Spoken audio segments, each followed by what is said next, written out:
chapter in our country's history and do better for our nation and our children. Thank you, and I yield back. The chair recognizes the gentleman from Washington, Mr. Bumgardner, for 5 minutes.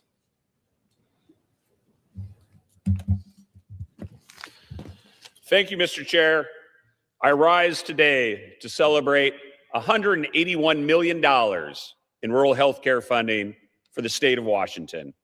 Not long ago, right here in this chamber, I joined my House Republican colleagues to pass the Working Families Tax Cut, the largest tax cut in American history. And when we voted for this, we also voted for a new rural health fund. And $181 million of this rural health care fund will go to transforming Washington state. And this is just the first round of funding, part of a 5-year, $50 billion commitment to rural health transformation. This $181 million to keep our rural hospitals' doors open, to upgrade critical infrastructure, to expand access to emergency care, and to protect maternal health, and to strengthen tribal health services. Rural health in Washington is one of the best places to live, work, and raise a family. And this investment means more doctors, more nurses, more stable hospitals, and more peace of mind for the people who grow our food, power our grid, and keep our communities strong. I am proud to support this historic tax relief in this transformational funding.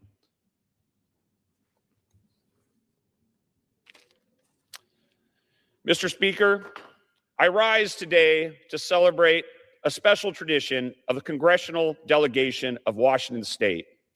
Just a year ago, I was sworn into the 119th Congress and welcomed as one of the 2 new members of the Washington Congressional delegation. And if you're wondering why I have an oil painting of a baby chick next to me right now, well, let me tell you, it's about one of the most charming traditions of our Washington delegation. The chick was bought at a charity fundraiser and presented to then freshman Congressman Joel Pritchard as a gift to his office in the early 1970s. Congressman Pritchard, as the story goes, wasn't too fond of the painting. So in true Washington fashion, he decided the honorable way to handle it was to re-gift the baby chick to the next new member of the Washington delegation. As such, he passed it on to Congressman Norm Dix in 1976, and then it went to Congressman Mike Lowry in 1979, and has been passed down ever since, with each new member of Washington State signing the back before giving it to the next new proud owner. The only congressman who didn't sign it was then Congressman Jay Inslee, and Congressman Inslee then lost his election. So when I was gifted the chick, I decided to give it a proper name, Baby J. And as I prepare to part ways with Baby J, to my Washington State colleague Emily Randall, I wanted to share this lighthearted piece of Washington delegation history and the spirit of continuity and camaraderie that it represents with the House of today. Thank you, Mr. Speaker. The chair. Thank you, Mr. Speaker. Today, I rise to celebrate the new football coach of Washington State University, Coach Kirby Moore. Just before the holidays, WSU hired Kirby Moore, a Washington native, as our new head coach. Kirby Moore is young, he's hungry, and he's armed with an impressive coaching resume. Coach Moore is ready to lead the Cougs to new heights in his first head coaching role. Kirby grew up going to Cougar football games and said, quote, "For me, this is home. We've got grandparents in the Palouse, aunts in Pullman and Spokane, and that his parents just built a house in the Tri-Cities, and that these are incredible memories for his kids, the same memories that he grew up with." So as such, Mr. Speaker, I welcome Coach Kirby Moore back to the Palouse, back home, and I look forward to his leadership of our Crimson and Gray. Go Cougs. And with that, Mr. Speaker, I yield back. This time. The chair recognizes the gentlewoman from California, Ms. Rivas, for 5 minutes.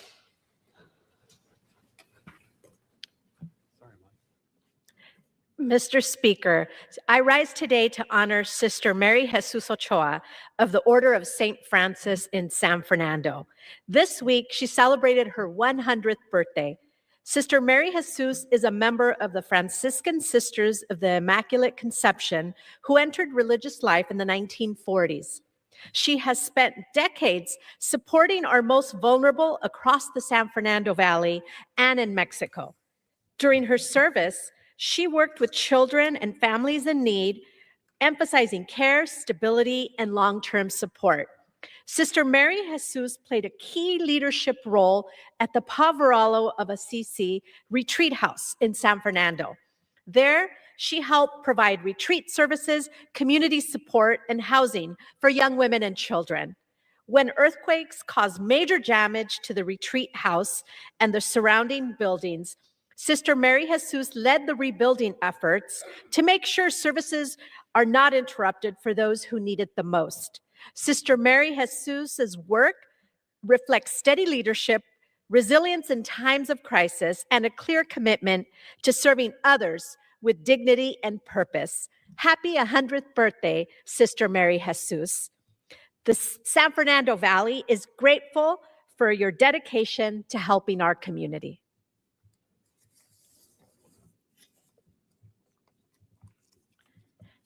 Mr. Speaker, here we are, the first voting week of 2026, and Republicans are bringing up bills on showerheads.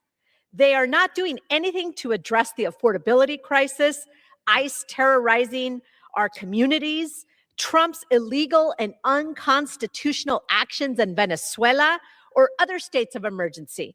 They have not done so during this Congress, even during the Los Angeles wildfires, which broke out 1 year ago today.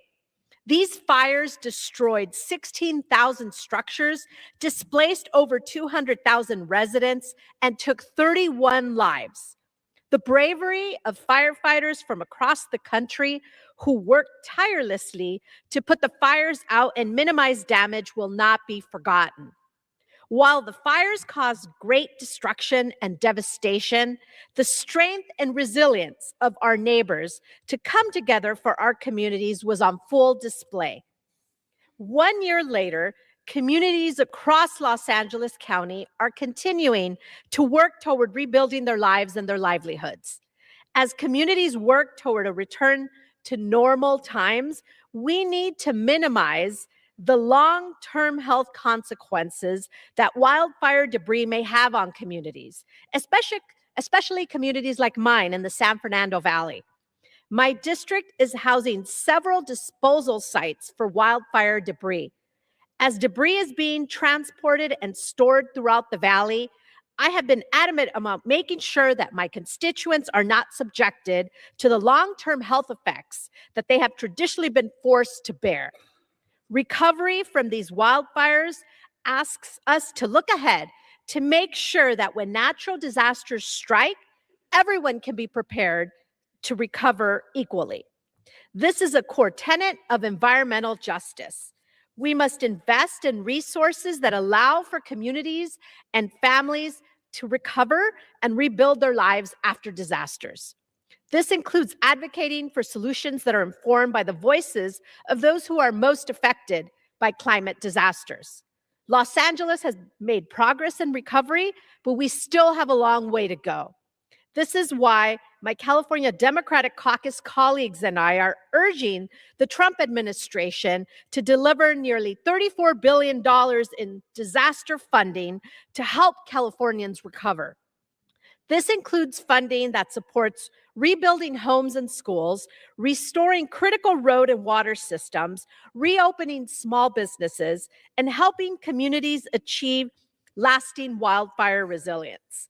I will continue to push to make sure that residents in my district and across Los Angeles County have every federal resource available to them to rebuild their lives. Let us continue to rebuild with equity, care, and courage so our communities are safer, healthier, and more resilient for everyone. Thank you, and I yield back. The chair recognizes the gentleman from Nebraska, Mr. Bacon, for 5 minutes. I thank the distinguished speaker, Mr. Calladeo from California. I rise today to honor Colonel Patrick Flood, United States Air Force retired, who recently departed the House of Representatives as our Deputy Chief of Staff and National Security Advisor after more than 39 years of federal service. Colonel Flood comes from a family with a distinguished record of federal and military service dating back to the American Civil War. Born in Baltimore, Colonel Flood was raised in Ohio and entered military service at the age of 18. He was nominated in 1986 to attend the United States Air Force Academy, by Representative Ralph Regula of Ohio's 16th Congressional District. A distinguished graduate of the Academy, Pat established an early reputation for excellence in military leadership, academics, and athletics. In his senior year at the Academy, Flood commanded the Cadet Squadron 33 and was honored as one of the top squadron commanders in the cadet wing. As a commissioned officer, Colonel Flood's remarkable career spanned more than 26 years in the combat air forces and special operations communities. Serving in nearly every major U.S. military operation since 1981, Colonel Flood deployed for Operation Southern Watch, Provide Comfort 2, Denied Flight, Provide Promise, Uphold Democracy, Enduring Freedom, and Odyssey Dawn.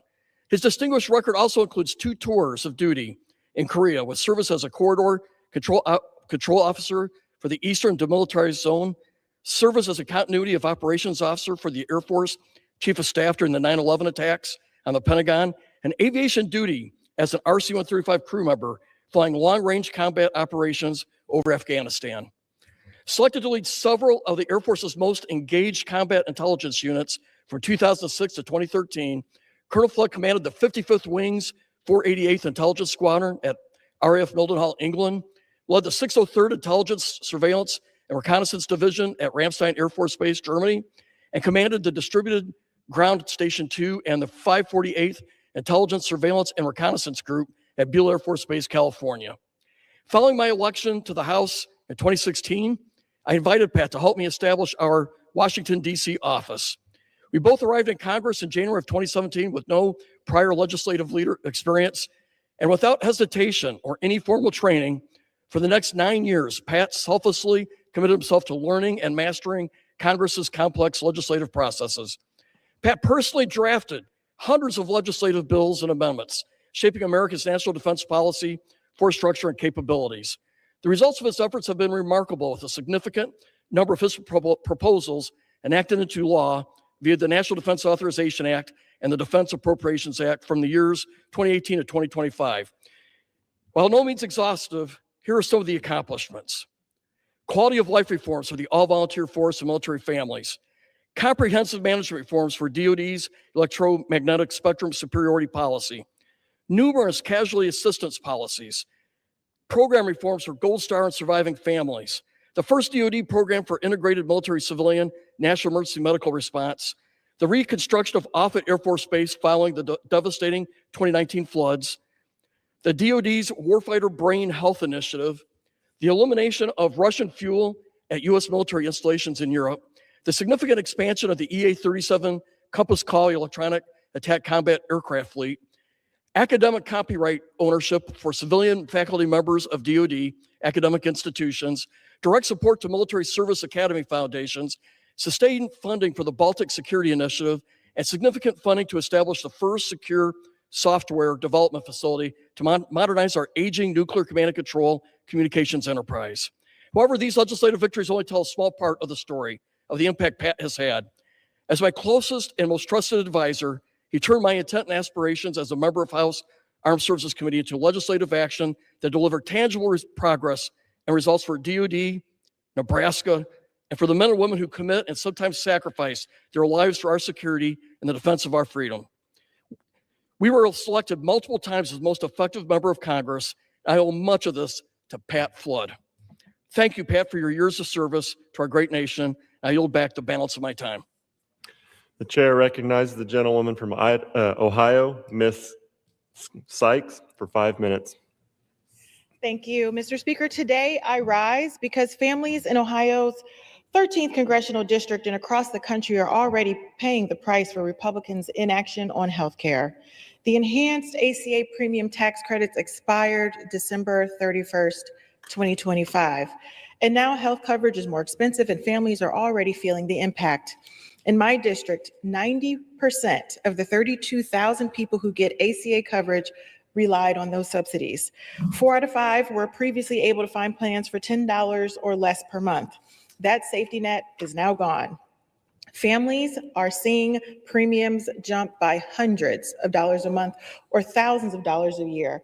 And across the country, more than 4 million Americans have already lost or at risk of losing their health care coverage entirely. This isn't a theory. It is happening right now.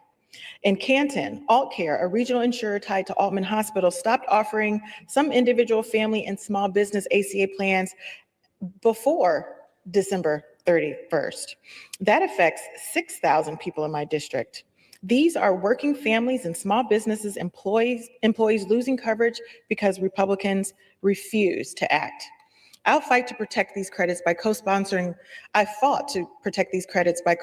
legislation to extend them and by signing on to Leader Jeffries' discharge petition to bring the issue to a vote on the House floor. But instead of acting, Speaker Johnson and House Republicans chose to delay, and that action is simply unacceptable. And don't just take my word for it. Just a few weeks ago, Congressman Mike Lawler called Speaker Johnson's refusal to allow a vote idiotic and political malpractice. And I agree. But what happened?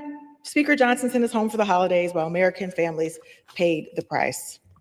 Republicans also pushed a partisan healthcare bill that would make things much worse by increasing the number of uninsured people, shifting costs onto working families, and weakening the protections that so many Americans relied upon. I offered an amendment to protect working families from losing health coverage and to protect access to reproductive health care. But guess what? Republicans blocked it. So once again, they chose politics over people. We cannot forget the real people caught in the middle of this. Families deciding between healthcare and groceries, between medicine and rent. Access to healthcare should be a right, not a gamble. And at a time when we are talking about the horrors and tragic cost of the drug trade and the impact it has on American people, let us not forget, how do people get drug treatment? The Medicaid program that's already been cut by $1 trillion and ACA marketplace health plans. The Republicans' failure to act is literally going to kill people across this country.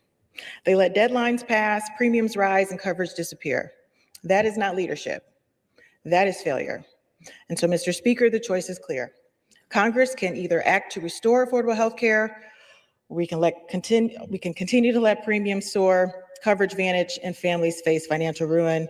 But I know one thing is for certain, Mr. Speaker, I was brought to Congress to work on behalf of the people of Ohio's 13th Congressional District to lower costs, to keep them safe, and to make sure that they had affordable, accessible healthcare coverage. Mr. Speaker, I encourage every single member of this chamber to do those things, not only for the people in my district, but for the people all across America who are asking and needing for Congress to act. Thank you, Mr. Speaker. I yield back. The chair recognizes the gentleman from Florida, Mr. Herodopoulos, for 5 minutes.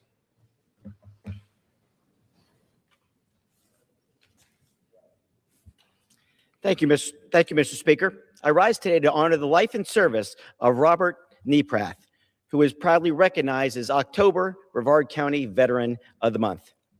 He answered our nation's call during World War II, serving the United States Navy in both the Atlantic and Pacific theaters. As a petty officer, second class, he carried out vital responsibilities, supporting critical naval operations that contributed to Allied success in the Southwest Pacific. His service earned him multiple commendations, including the Asiatic Pacific Campaign Medal, the Philippine Liberation Medal, and the European African Middle Eastern Campaign Medal. After his military service, Mr. Neprath built a life rooted in family, hard work, and community in Brevard County. He was known as a devoted father, husband, and grandfather, and as a man who deeply believed in civic duty, the importance of voting, to safeguard our republic and our democratic values. Mr. Speaker, Brevard County and our nation is stronger because of patriots like Robert Neprath.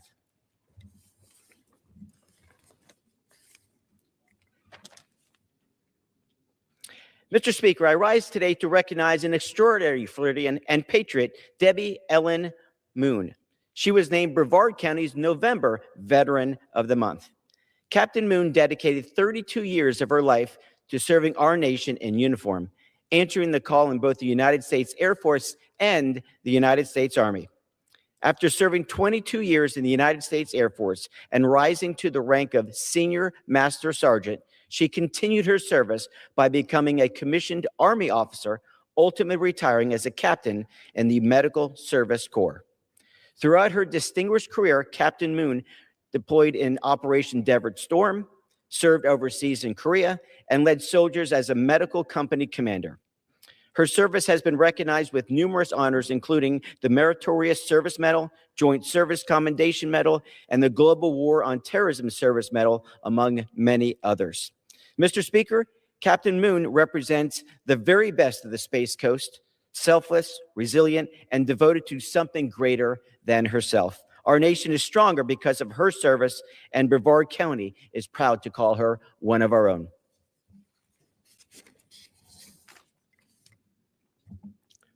Mr. Speaker, I rise today to honor Luis Francisco Ramirez, who has been selected as January Brevard County Veteran of the Month.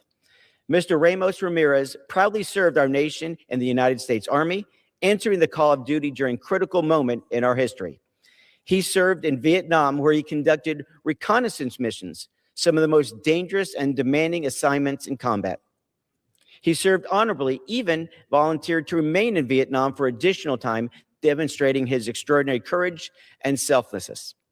For his service, Mr. Ramos Ramirez earned the National Defense Service Medal, the Vietnam Service Medal, and 2 Bronze Service Stars, and the Vietnam Campaign Medal, decorations that reflect both his valor and his sacrifice. Like so many of our veterans, his legacy extends beyond the uniform. His commitment to protecting our freedoms remind us that the liberties we enjoy today were secured by Americans willing to put country before self. On behalf of Florida's Space Coast and a grateful nation, we thank Luis Francisco Ramos Ramirez for his service, his sacrifice, and his example of leadership. The chair recognizes the gentleman from New York, Mr. Latimer, for 5 minutes.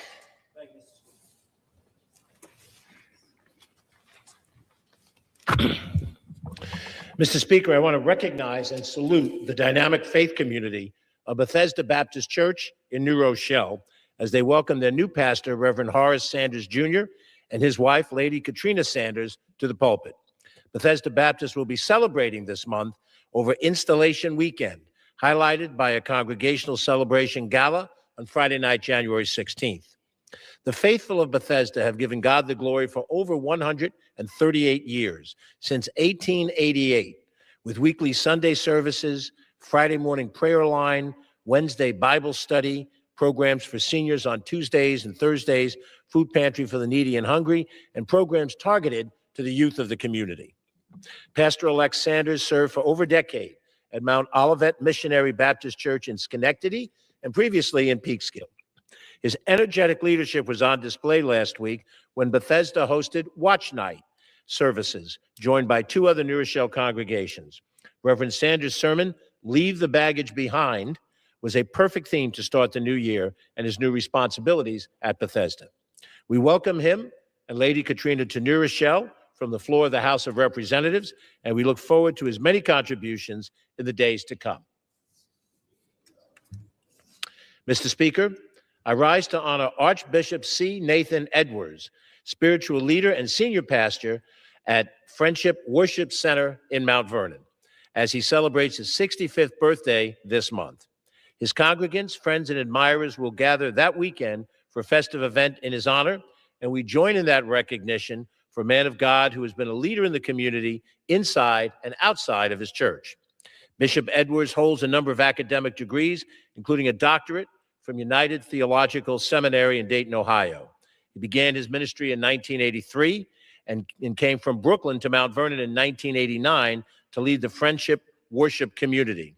He has grown the church dynamically with outreach to embrace a large presence in the Mount Vernon community with a religious vision for worship, prayer, Bible study, and a community vision for services to the youth, the seniors, and those in need with food delivery, after school and summer programs, warming center for the homeless, foster family services, and more. Bishop Edwards has held numerous positions in the church organization, also in the Masons, Omega Psi Phi fraternity, and is a founder and leader of the United Black Clergy of Westchester County. All of this with his wife, Ero Denise Edwards, as his life partner. All of this in a mere 65 years. Happy birthday, Bishop Edwards, from the floor of the House of Representatives. Mr. Speaker, in a world where local newspapers and radio stations are disappearing, it is valuable to recognize and salute those organizations that are continuing to provide information about our local community's life and times. In Westchester County, we owe a public debt of gratitude to Shoreline Publishing, which serves the people of Southern Westchester with 5 community newspapers, a countywide Jewish monthly newspaper, and a full-color quarterly magazine, Westchester Women. Under the leadership of President and publisher Edward Shapiro, Shoreline provides an information lifeline across our towns with the Pelham Post, the Bronxville Bulletin, the Harrison Herald, the Larchmont Ledger, as you can see, alliteration still has its appeal, and the New Rochelle Review. Editors Cynthia Pena and Joyce Farrell ensure timely local news reaches the readers in each community, as well as the readers of Westchester Jewish Life, which is always available in local synagogues and temples. Other key Shoreline executives round out the local team, Lawrence Levine and Mary DeYoung. Thank you, Shoreline Publishing, from the floor of House of Representatives, for continuing to keep local news at the forefront of our hometowns. Thank you, Mr. Speaker, and I yield back. The chair recognizes the gentleman from Arizona, Mr. Sismani, for 5 minutes.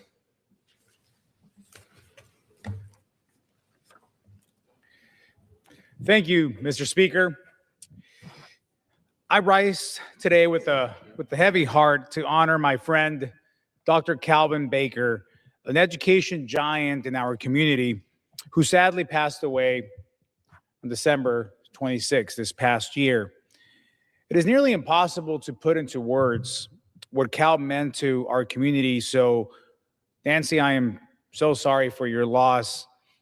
Cal Baker was a truly devoted husband, father, and friend, and a transformational leader in public education. For 32 years, Cal served as a superintendent of the Vail School District, dedicating his life to students, to educators, and families across Southern Arizona.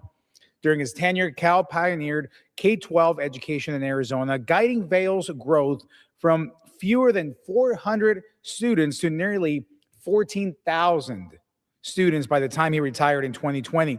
His legacy lives on through the Cal Baker Leadership Center, a lasting tribute to his service and vision. Cal is remembered for his strength, his wisdom, his faith, and deep love for his family and his community. Throughout his entire health battle, he kept a positive attitude and always had a smile to give. Though he's no longer with us, his impact will be felt for generations. In a loving message, his family described Cal as a man of grit and perseverance, words that perfectly capture his life's work and his heart as well. Laura and I were honored to know Cal and are heartbroken by his passing. We are keeping his lifelong bride, Nancy, the love of his life, their family, and all who loved him in our prayers. We lost one of the greats. Thank you, Cal. Rest in peace, my friend.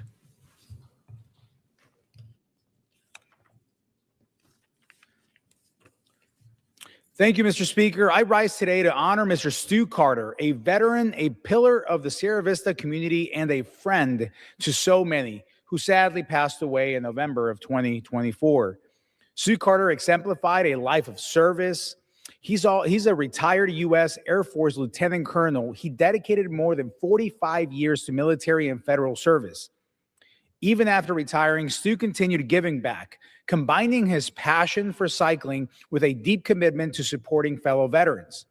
In 2017, Stu founded the VeloVet Sierra Vista, a nonprofit that provides disabled veterans with adaptive bicycles and a supportive community to help them regain mobility and also connection.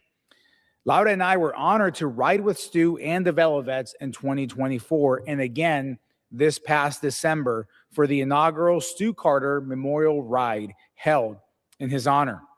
Through VeloVets, Stu became a vital resource for veterans living with physical injuries and PTSD.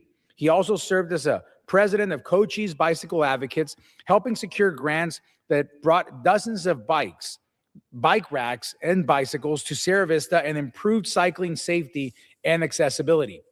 Beyond cycling, Stu served numerous organizations, including the Air Force Association of Arizona, the Sierra Vista Commission on Disability Issues, the Southern Arizona Veterans Memorial Cemetery Foundation, and the Volunteer Interfaith Caregiving Program.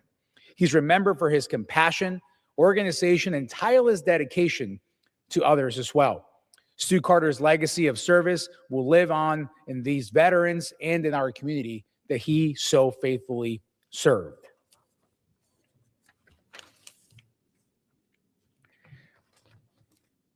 Thank you, Mr. Speaker. I rise today. Well, that's the last one that I have. Mr. Speaker, I yield back. Thank you. The chair recognizes the gentlewoman from Connecticut, Ms. Hayes, for 5 minutes. Thank you, Mr. Speaker. I rise today to celebrate the life of Joyce Reed Coleman, who passed away on December 15th after a courageous battle with cancer. Poochie, as she was affectionately known, was beloved by the community. After overcoming many challenges in life, she decided to channel all of her energy to giving back. While employed at the Seaman Company, she spearheaded many annual events and programs for employees, including the Haunted Cafe for the children of employees, a Thanksgiving feast, and a Christmas extravaganza. Joyce created big, bold, and beautiful productions to expand her service work to the Waterbury community. As an entrepreneur, she opened New York Handbags Plus Dresses in downtown Waterbury. Through her organization, Joyce provided the means to send children to the prom. She worked closely with all of the high schools to select students to receive services. These services included gowns, tuxedos, shoes, haircuts, hairstyling, manicures, pedicures, all the accessories, flowers, pictures, and even transportation. Her love for children inspired her to create the Back to School Kids Day, an all-day event providing food, games, activities, and free haircuts for all of the children. Her love for her community was unprecedented. During the holiday season, her organization would provide Thanksgiving dinner to the homeless and those in need, toys for children, and blankets for the sick and shut-in. Even as she was in hospice, she hosted a large Thanksgiving dinner this last Thanksgiving. Joyce dedicated her life to God and was a faithful servant at the Grace Baptist Church in Waterbury, Connecticut. Her generous, giving, and loving spirit made her a unique blessing to so many. Her work was celebrated in the city of Waterbury and throughout the state of Connecticut. To say that her loving spirit will be missed by all who knew her is an understatement. I pray for her husband, Gene, and the family, and I say today that Joyce, you will surely be missed. Rest well, Gucci. You've earned it. And with that, I yield back. The chair recognizes the gentlewoman from New Jersey, Ms. Poe, for 5 minutes.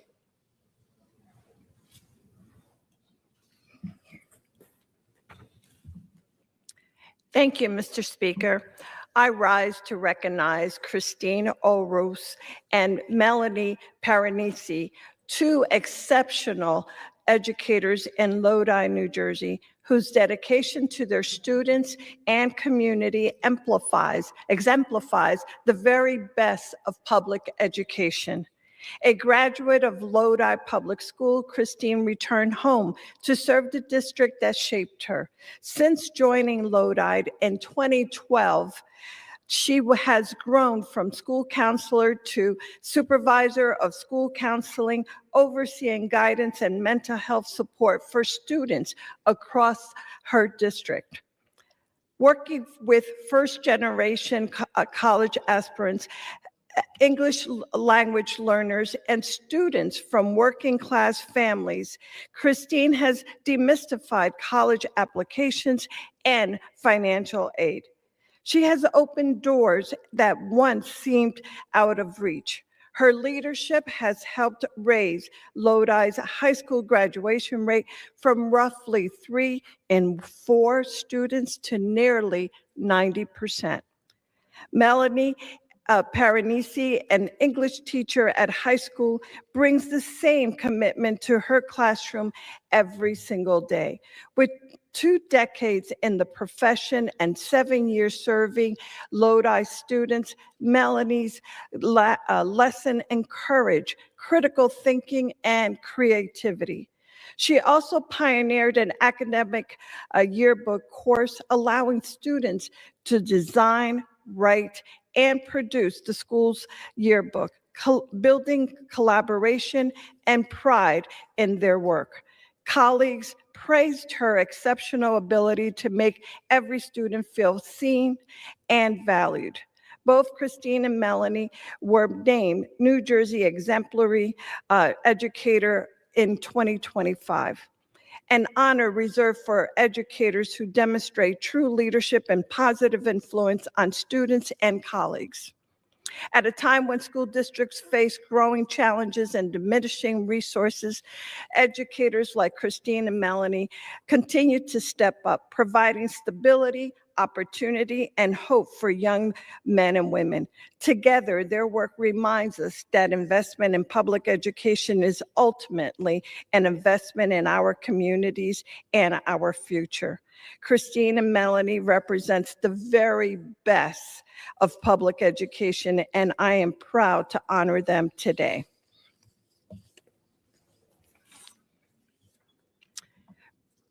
Mr. Speaker, while we're talking about education in America, I want to talk about something more serious. The Department of Education's continued war on our schools.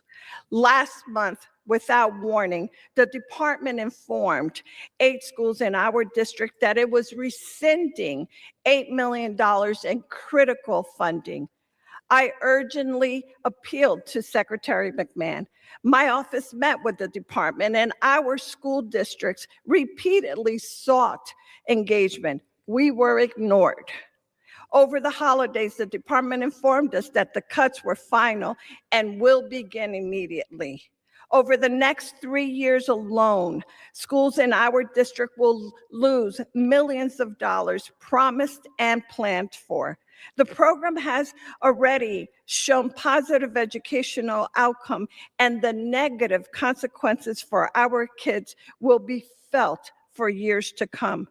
Our school districts have been willing to work with the Trump administration to remedy any issue to find a fair path forward, but that willingness has not been matched. Across the U.S., the Department of Education is dismantling public schools. New Jersey is the latest victim. I will continue working with our district school officials to use every single tool available to restore this funding and to fight to support public education. I will not give up on our children. Thank you, Mr. Speaker. I yield back. The chair recognizes the gentleman from Pennsylvania, Mr. Smucker, for 5 minutes. Thank you, Mr. Chairman. Today, I rise to recognize and thank an extraordinary public servant, Joanne Horn, who has retired after decades of faithful service to the people of Pennsylvania's 11th Congressional District. Joanne has been a valued member of my staff since 2017, and before that, she served for 20 years working for Congressman Joe Pitts. For nearly 3 decades, Joanne has been a steady, compassionate presence for constituents across the 11th District who needed help navigating Washington's vast alphabet soup of agencies and departments. We did some calculation, and during her time in my office alone, not counting her time with Congressman Pitts, Joanne helped more than 7,500 individuals, secured over $46.8 million in savings and benefits that were rightfully owed to the people we serve. But those numbers only tell part of the story. Joanne helped seniors with Social Security, families navigating economic assistance during COVID, veterans, and countless others who felt overwhelmed and unheard until Joanne stepped in. She didn't just do casework, is what we call it. She actually changed lives. Joanne treated every constituent with dignity, persistence, and care, and she never gave up on someone who needed help. There's truly no one quite like Joanne Horn. Our office, our district, and our Commonwealth are better because of her service, and we are deeply grateful as she begins this next chapter. Mr. Speaker, I am pleased to congratulate and recognize Roots Country Market on their 100th anniversary. Roots Country Market is a farmer's market and auction based in Manheim, Pennsylvania. The market's history stretches back to 1925, when it was founded by A.W. Root as a poultry auction. Since then, they've expanded to include homegrown produce, handmade goods, and a flea market, the last of which was acquired in 2005. Today there are 250 stands in Roots Country Market, 180 stands at Roots Old Mill Flea Market across the street, and 2 auctions. Roots operates every Tuesday year-round and sees up to 10,000 visitors each week. While seeing tremendous growth in the century since its founding, the market has stayed true to its roots. Roots remains family-owned and is currently led by 5th-generation market master Emily Longnecker Rainier. What began as a poultry auction a century ago has become a staple of Lancaster County's heritage. As Roots Country Market celebrates 100 years in business, I thank the family and their stand holders for making our community a vibrant place. Congratulations to Roots Country Market, and I wish them another century of success. Mr. Speaker, I'm pleased to congratulate and recognize the 3 individuals from Pennsylvania's 11th Congressional District who were installed as 2025 to 26 state officers for the Pennsylvania FFA. State President Sarah Firestone, State Vice President Sarah Bollinger, and State Secretary Leah Flinchbach. Having emerged from a vigorous nomination and election process, a total of 7 state officers were chosen to lead the Pennsylvania FFA this year. 3 of the 7 individuals belong to chapters in Pennsylvania's 11th Congressional District. Sarah Firestone, the new president, is a member of the Garden Spot FFA chapter and a graduate of Lampeter Strasburg High School. The new vice president, Sally Bollinger, a member of the Cloister FFA chapter and graduate of Ephrata High School. And the new secretary, Leah Flinchbach, a member of the Eastern York FFA chapter and graduate of Eastern York High School. Agriculture is crucial to Lancaster and York counties, and the newly elected officers have demonstrated both passion and knowledge of our local community. I commend Sarah Firestone, Sally Bollinger, and Leah Flinchbach for their leadership in the Pennsylvania FFA. As they settle into their new roles and prepare for bright futures ahead, I wish them continued success in all of their endeavors. Thank you, Mr. Speaker. I yield back. The chair recognizes the gentlewoman from California, Ms. Chu, for 5 minutes.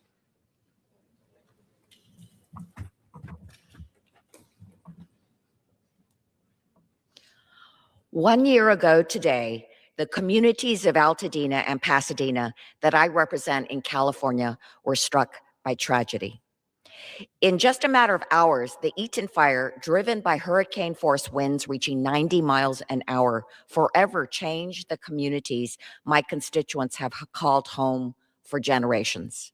The fire destroyed over 9,000 structures, most of them single-family homes. It scorched over 14,000 acres, decimating entire neighborhoods and turning places of worship, schools, restaurants, and community institutions to rubble. And most tragically, it took the lives of 19 of our loved ones, neighbors, and friends. We have recently learned that 440 additional people across Southern California died in the month following the fire due to delays in medical care and exposure to toxic elements. The Eaton fire was the second most destructive wildfire in California's history. Those we lost helped to shape the fabric of their communities, and their absence has left a void that cannot be filled. They are in our thoughts on this one-year anniversary of the fire. We remember Anthony Mitchell Sr., a 68-year-old father, grandfather, and great-grandfather who brought everybody together. And we remember his son, Justin, who was born with cerebral palsy and was known for his infectious smile. Anthony and Justin both died waiting for help that they would never receive. We remember Victor Shaw, who resided in his beloved Altadena home for 60 years and who died with a garden hose in his hand fighting to save his property.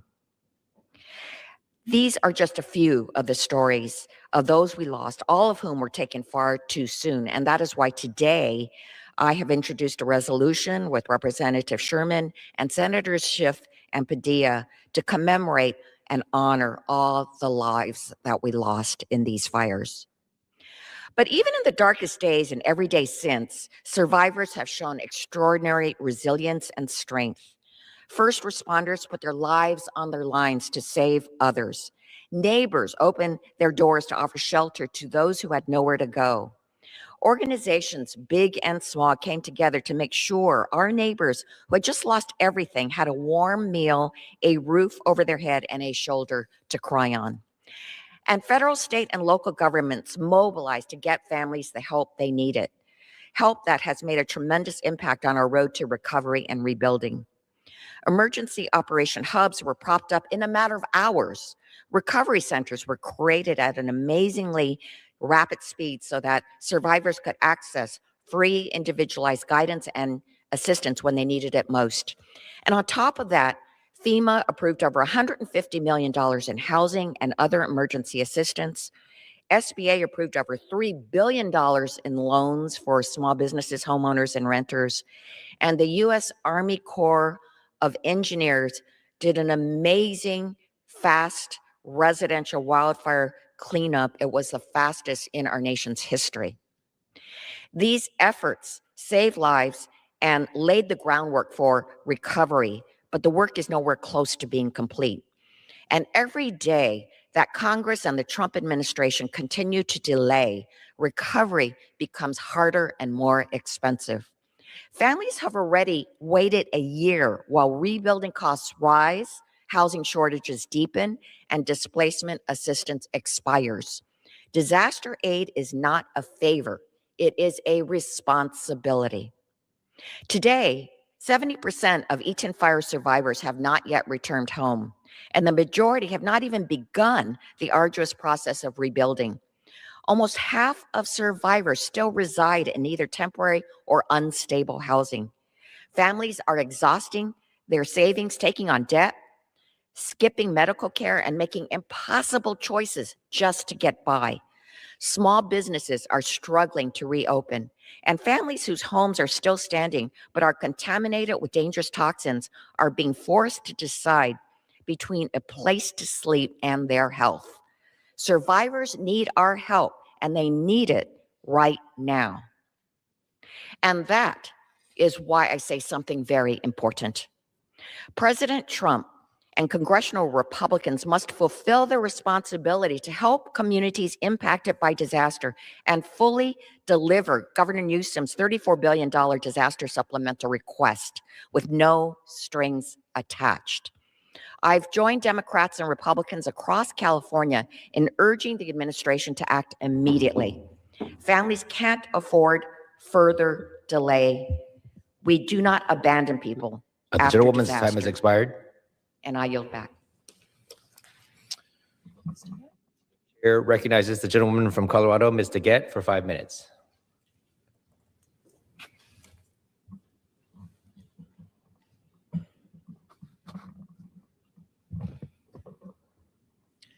Thank you, Mr. Speaker. Right now, we have a chance to protect Americans from going broke. On January 1st, families across the country were hit by the largest healthcare cost increases we've seen in more than a decade.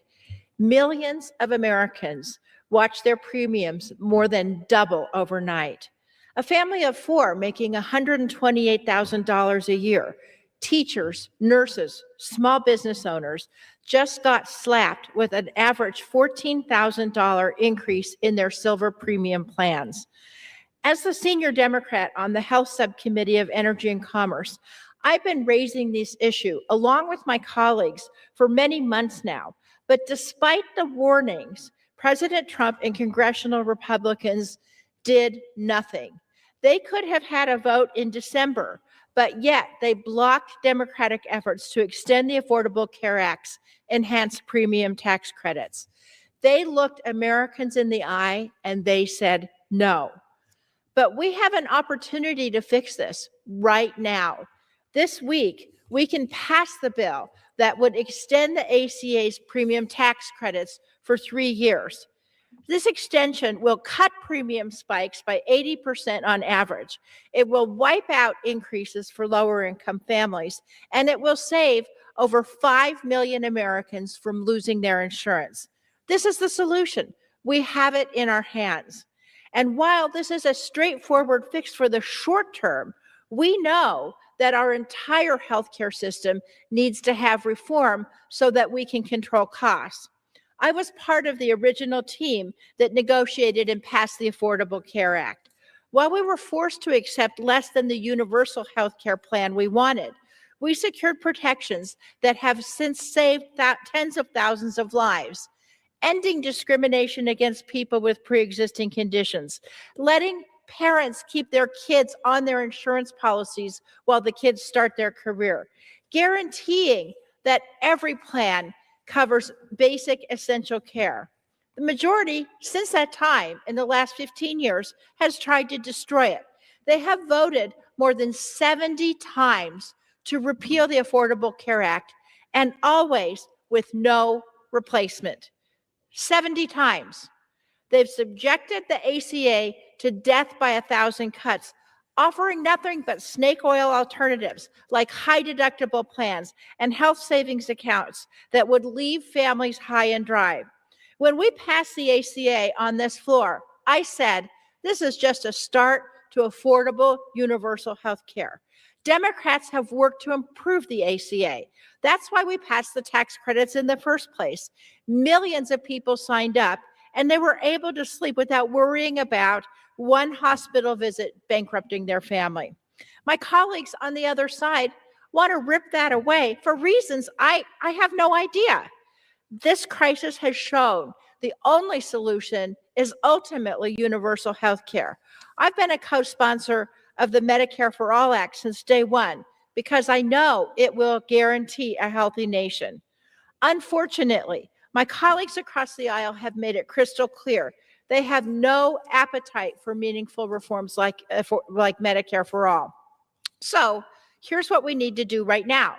We need to extend the enhanced tax credits. They're the only thing standing between millions of Americans and complete financial devastation. In my state of Colorado, we did the right thing. The state stepped in with our own tax credit, but not every state is Colorado. Americans in states like Florida and Texas will be out of luck.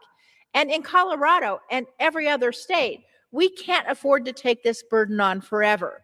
We need a nationwide solution. And we have the votes for this fix. 4 Republicans joined us in the petition to bring this bill to the floor. We must pass it, bring it to the floor, pass it in the House, and send it over to the Senate this week. And President Trump must sign it into law. If we don't, here's the reality. Families will drop health coverage to put food on the table, gambling with their lives. Medical debt will bury them, bill by bill, week by week. They'll keep waiting for the Trump health care plan that will be promised, but will never come. For anybody at home sitting there asking, do the Republicans know what they're doing? The answer is, sadly, yes, they do. Americans are watching. They know that the Democrats are fighting like hell for them and for their health care. Now they're waiting to see if the majority has any conscience left. It's time to vote yes. Pursuant to Clause 12A of Rule 1, the chair declares the House in recess until noon today.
The House will be in order.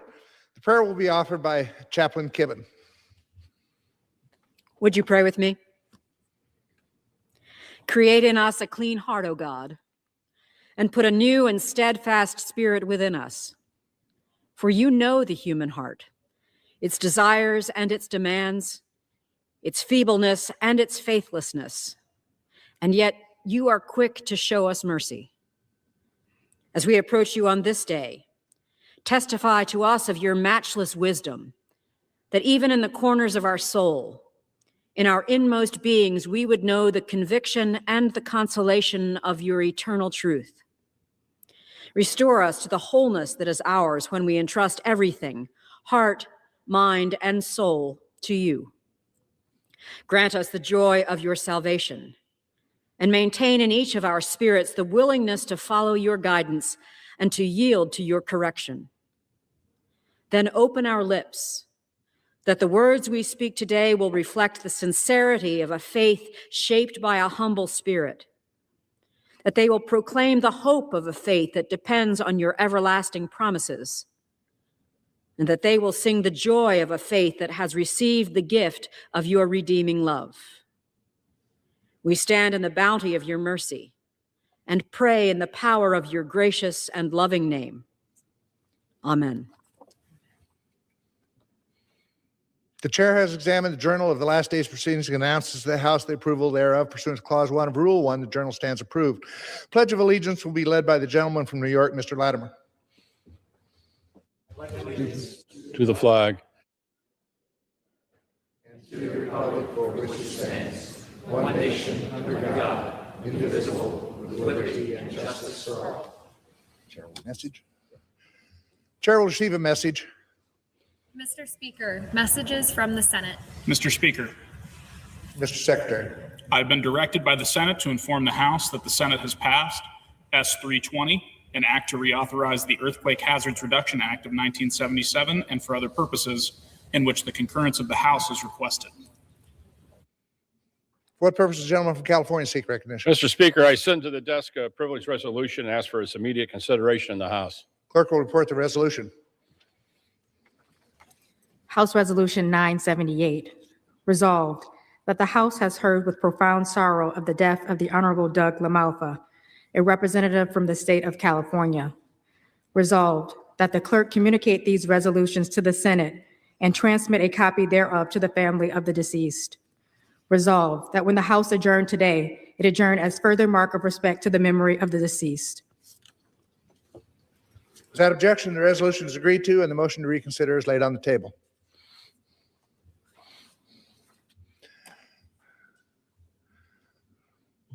The chair will entertain up to 15 requests for 1-minute speeches on each side of the aisle.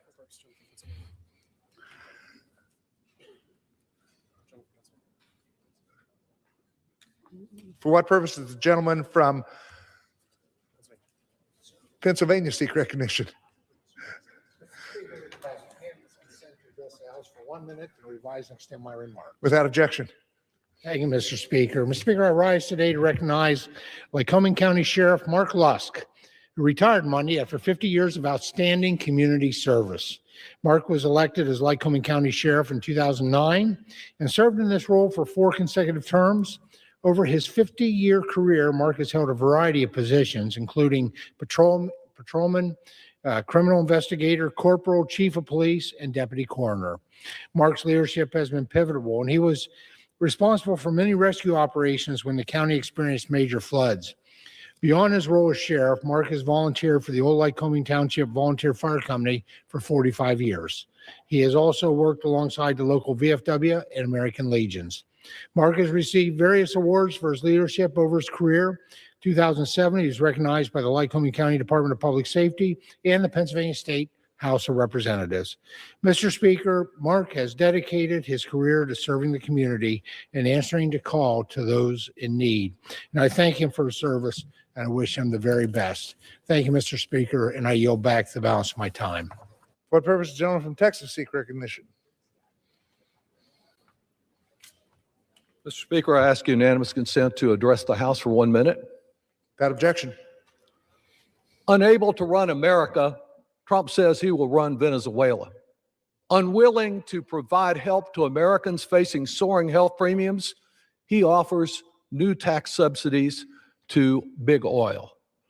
Long eager to drag America back to the ugly glory days of white nationalism under his hero, President William McKinley, Trump now also is apparently going to make imperialism great again also.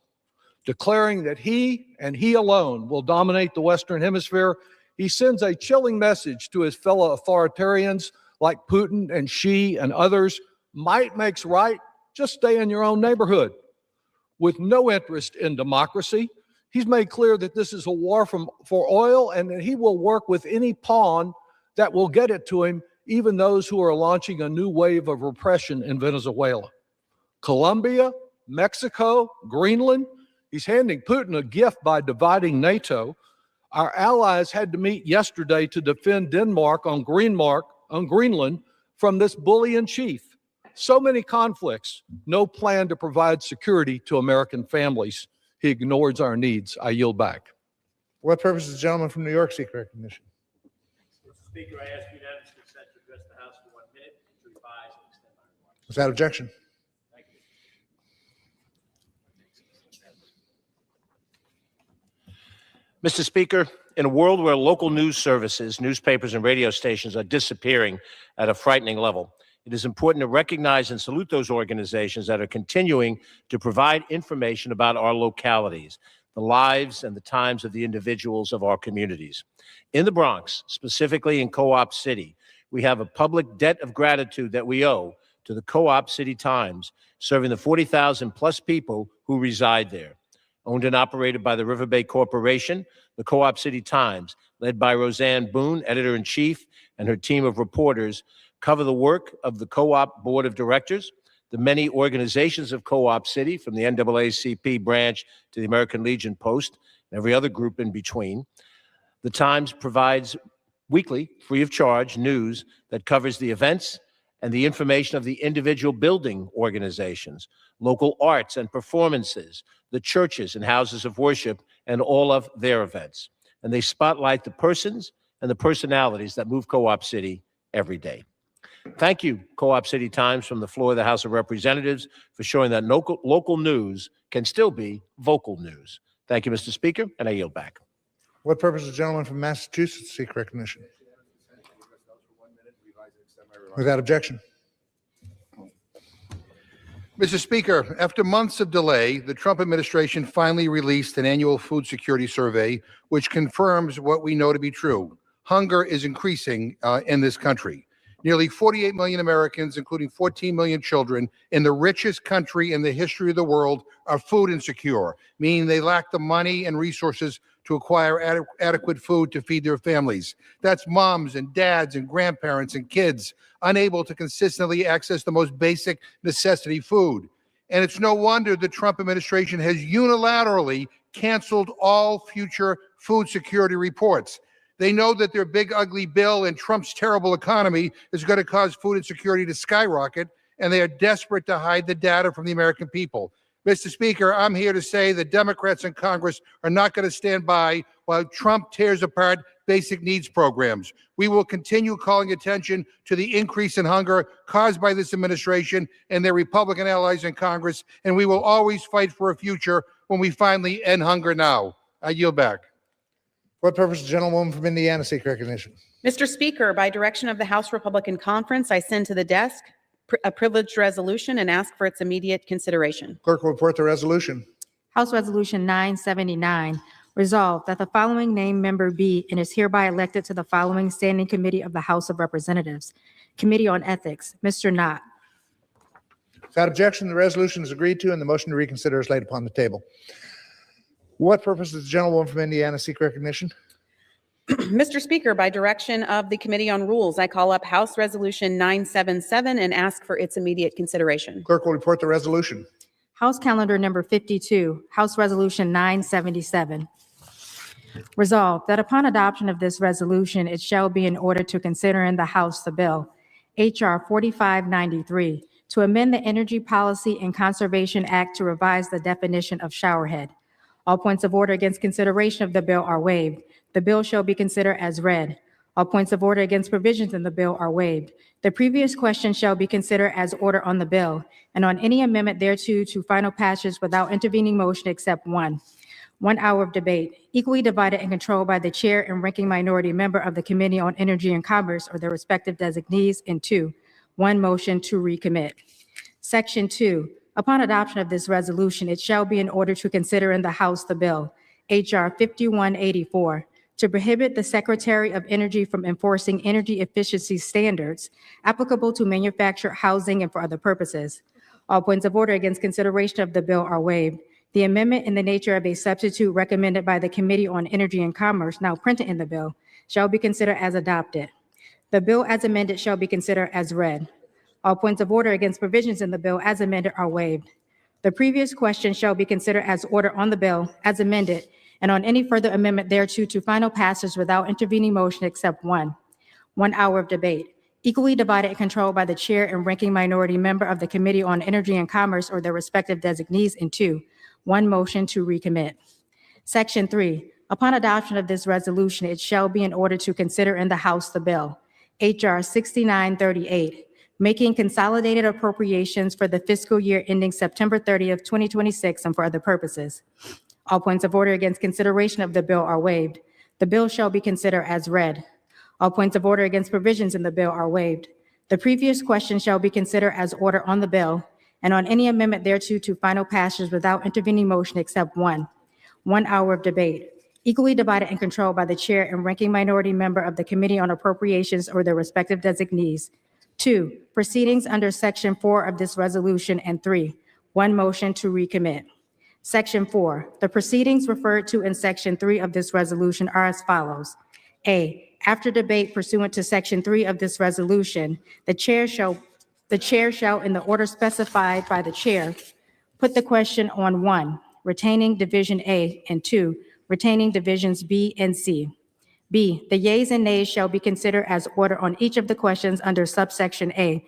And C, after disposition of the questions under subsection A, the chair shall put the question on engrossment and third reading of the text, comprising those portions of the bill retained pursuant to subsection A. Section 5, in the engrossment of H.R. 6938, the clerk shall conform divisions and section numbers and make related corrections to cross-references in the event a portion of the bill is not retained, pursuant to Section 4 of this resolution. Section 6, the chair of the Committee on Appropriations may insert in the Congressional record, not later than January 9th, 2026, such material as he may deem explanatory of H.R. 6938. Gentleman from Indiana is recognized for 1 hour. Mr. Speaker, for the purpose of debate only, I yield the customary 30 minutes to the gentleman from Massachusetts, Mr. McGovern, pending which I yield myself such time as I may consume. Gentleman is recognized. During the consideration for this resolution, all time yielded is for the purpose of debate only. Mr. Speaker, I ask unanimous consent that all members have 5 legislative days to revise and extend their remarks. Without objection. Earlier this morning, the Rules Committee met to produce a rule, H.Res. 977, providing for the House's consideration on the following 3 bills. First, the rule provides for H.R. 4593, the Shower Act, to be considered under a closed rule. It provides 1 hour of debate, equally divided and controlled by the chair and ranking minority member of the Energy and Commerce Committee or their respective designees, and provides for 1 motion to recommit.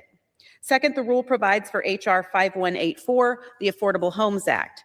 H.R. 5184 would be considered under a closed rule. It also provides for 1 hour of debate, equally divided and controlled by the chair and ranking minority member of the Energy and Commerce Committee or their respective designees, and provides for 1 motion to recommit. Third, the rule provides for H.R. 6938, Commerce, Justice, Science, Energy and Water Development, and Interior and Environment Appropriations Act 2026. H.R. 6938 would be considered under a closed rule, and it also provides 1 hour of debate, equally divided and controlled by the chair and ranking minority member of the Committee on Appropriations or their designees, and provides for 1 motion to recommit. The rule provides for separate votes on Division A and Divisions B and C. Mr. Speaker, I rise in support of this rule and in support of the underlying legislation. These bills reflect a simple governing philosophy: freedom of choice, fiscal responsibility, regulatory clarity, and a government that focuses on the American people, not bureaucracy. Let me begin with the appropriations package. Beginning with H.R. 6938, the Commerce, Justice, Science, Energy and Water Development, and Interior and Environment Appropriations Act of 2026. These bills make targeted, disciplined investments to strengthen American energy dominance, reinforce our nuclear deterrent capabilities, support law enforcement, and expand access to critical minerals. These policy priorities are shared by President Trump, congressional Republicans, and millions of Americans. Importantly, this appropriations package ends Biden-era policies, enacting a more conservative vision, all while cutting fiscal year 2026 spending by nearly $2 billion, delivering significant savings for taxpayers. Let me repeat that. Passing full-year appropriations ensures we're not defaulting to Biden-era spending levels or radical priorities. It allows Congress to reset funding levels in support of the conservative policies aligned with President Trump's agenda. The Commerce, Justice, Science, and Related Agencies Appropriations Act provides $78 billion in discretionary funding, including resources to stop the flow of fentanyl, and provides critical funding to support state and local law enforcement. It increases funding for the Drug Enforcement Administration to combat the fentanyl crisis, supports the Department of Justice grant programs that target opioids and child exploitation, and facilitates immigration enforcement. It protects the Second Amendment by keeping long-standing safeguards in place that prevent federal agencies from restricting lawful firearms, ammunition, and sporting equipment without congressional approval, and decreases funding for the ATF. It also maintains pro-life hide protections to ensure taxpayer dollars are not used to fund abortions. The Energy and Water Development and Related Agencies Appropriations Act directs $58 billion toward national security and strengthens America's energy independence. These investments are essential to restoring American leadership in nuclear energy and achieving the administration's goal of dramatically expanding nuclear capacity by mid-century. At the same time, they eliminate wasteful Biden-era offices that prioritized ideology over outcomes. The Interior, Environment, and Related Agencies Appropriations Act provides $38 billion to expand access to public lands, reverse harmful regulatory overreach, and rein in agency budgets. It increases funding for responsible onshore and offshore energy development in oil and gas, exempts farmers and ranchers from burdensome greenhouse gas emissions reporting schemes, and reduces funding for the EPA. In addition to these wins for the American people, I'm proud that my office was able to secure $8 million in community project funding for Indiana's 9th Congressional District.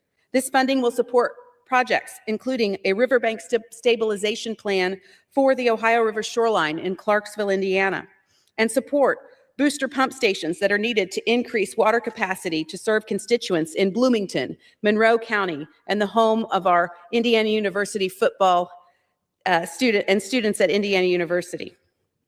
Funding in this package will also provide residents and businesses in Brown County with long and greatly needed sewer services and support for the City of Madison's stormwater mitigation project to reduce flooding and improve water quality.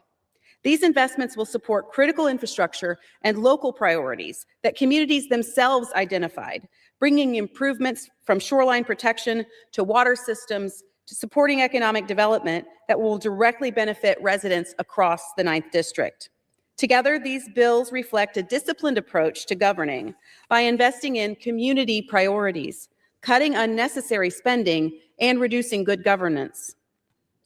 Turning next to H.R. 4593, the Shower Act. This is a simple bill with a simple goal: end the regulatory whiplash and return consumer choice and common sense to a basic household product. A shower head should not require extensive regulation. Yet under the Obama and Biden administrations, bureaucrats redefined a clear term to advance an ideological agenda, creating confusion for manufacturers and frustration for consumers. But this was the status quo under the leadership of Democrats. Regulate everything in our lives, right down to our shower heads. It's incredible if you think about it. And this may seem like a ridiculous bill to be considering by our Democrat counterparts. And believe me, it is ridiculous that their policies would require legislation to prevent this kind of government intrusion, but here we are. The Biden administration regulated every nozzle in every American home individually, reducing water pressure and frustrating homeowners, all while increasing costs for compliance. Ending this rule will permanently save Americans billions of dollars, reduce regulatory bloat, and restore a workable standard. The Department of Energy estimates that eliminating this rule, along with dozens of related inflationary standards, will save consumers $11 billion and will cut more than 125,000 words from the Code of Federal Regulations. Finally, Mr. Speaker, I want to turn to H.R. 5184, the Affordable Homes Act, which I'm proud to author with Congressman Chairman Mike Flood. This bill addresses a real problem in the housing market, one that affects our most vulnerable home buyers. It reduces the upfront cost of buying a home, making it easier for Americans to achieve the dream of home ownership. The Affordable Homes Act restores clarity by placing manufacturing housing standards back under the Office of Housing and Urban Development where they belong, and eliminating duplicative regulatory authority by the Department of Energy. It overturns a 2022 Biden administration rule that increased manufactured housing costs, again, without regard for what consumers want or how the market actually works, prioritizing energy efficiency under the Green New Deal and directly contributing to the housing affordability issues we see today. The objective here is clarity, so manufacturers can build more homes and families can afford them. Mr. Speaker, this rule moves legislation that reflects fiscal discipline, regulatory sanity, consumer choice, and a commitment to affordability and growth. I urge my colleagues to support the rule and the underlying bills. I reserve the balance of my time. Gentlewoman reserves the balance of her time. Gentleman from Massachusetts. Yeah, thank you, Mr. Speaker, and I want to thank the gentlelady from Indiana for yielding me the customary 30 minutes, and I yield myself such time as I may consume. Gentleman's recognized. Mr. Speaker, it's a new year in America, but judging by the remarks of the gentlelady from Indiana, it's the same old Republican Party. Because here's where we're at on January 7th, 2026. We have a Republican president who promised to put America first. Instead, in just under a year, he has bailed out Argentina, bombed Venezuela, gave Qatar an Air Force base in Idaho, pardoned the former Honduran drug trafficking president, and cozied up to dictators all around the world. We have a Republican majority that promised to bring down prices. Guess what? Prices are going up. Families across this country are hurting. People are losing health coverage because you guys chose deliberately, Mr. Speaker, to let the Affordable Care Act tax credits expire. Rent keeps going up. Grocery prices keep going up. Paychecks are not keeping pace. Meanwhile, the President of the United States is openly boasting that America is now running a foreign country. His own advisors can't even answer basic questions about what the hell comes next, what the plan is, how this ends, or when the Venezuelan people can expect democracy. And we have a Speaker of the House who is the weakest and most incompetent Speaker of the House in the history of this body. I mean, honest to God, Mr. Speaker, I don't know whether that's a good thing for the country or a bad thing. On one hand, he's so incompetent he can't get anything done.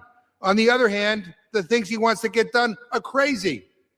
You know, and don't ask him his opinion on anything. He doesn't have one. He doesn't watch the news. I don't even think he goes outside. I don't know what keeps him so busy that he doesn't have an opinion on anything, but he certainly isn't legislating.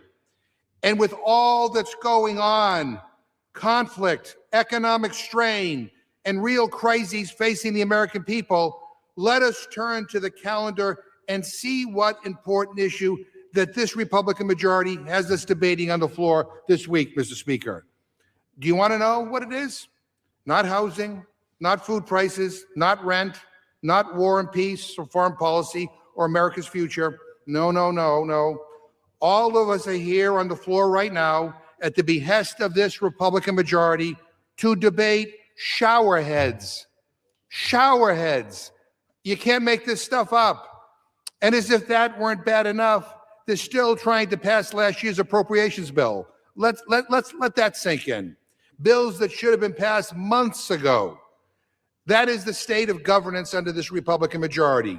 Late, unserious, and completely detached from the lives of the people they claim to represent.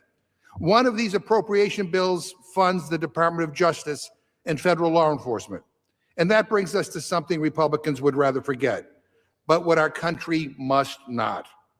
Yesterday marked the 5-year anniversary of the January 6th insurrection. 5 years since a violent mob, whipped into a frenzy by the lie that Trump won the election, even though he lost, stormed into this building to overturn a free and fair election. 5 years since law enforcement officers, Capitol Police and others were beaten, crushed, stabbed, pepper sprayed, and hunted down by a MAGA mob determined to overturn the election and stop the peaceful transfer of power. They hunted members of Congress, Democrats and Republicans alike. And I can still remember them chanting, "Hang Mike Pence," because I was here that day, Mr. Speaker. Right where you are sitting now, right in that chair. I was one of the last members to leave the House floor. And I watched officers barricade the chamber doors behind me, here, with furniture, knowing that they were outnumbered, but refusing to surrender. I mean, I smelled tear gas. I felt the chaos. I saw the mob outside of the Speaker's lobby. The officers who were here that day saved lives. They upheld their oath to the Constitution. Many of them were hospitalized. Many were permanently injured. Some died, either from injuries sustained that day or by suicide after the trauma that they endured. Nearly 2,000 people were arrested, tried, and found guilty for their crimes that day. And what did Donald Trump do? He pardoned every single one of them. He pardoned the criminals who beat officers bloody, desecrated this building, and tried to tear American democracy apart. In my book, those pardons were unforgivable, unforgivable. And you know what he did yesterday? He put up a disgusting, disgraceful statement on the official White House website, lying about what happened that day, blaming the police, and calling everyone who was here that day innocent. Not a single mention of the 140 officers who were assaulted that day with weapons like bear spray, stun guns, hockey sticks, broken pieces of furniture, and flagpoles. Not a single mention. In fact, the White House even put up a statement that, quote, 0 law enforcement officers lost their lives, end quote, which is a disgusting lie. It is a disgusting lie and a disgrace to the memory of Officer Brian Sicknick, who laid in honor in the rotunda of this Capitol building after he died in the aftermath of January 6th. And after all of that,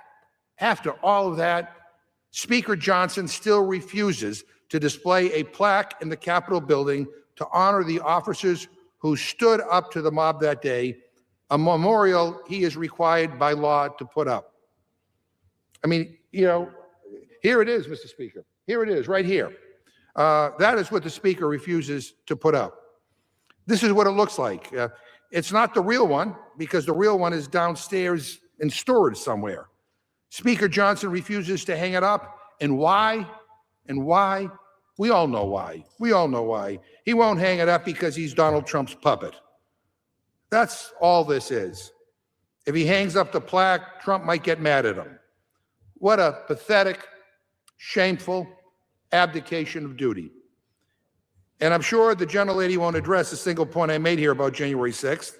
I don't know whether she's afraid of the repercussions, but the bottom line is, I just want to say for the record, shame on Republicans for trying to cover up their complicity in what happened that day.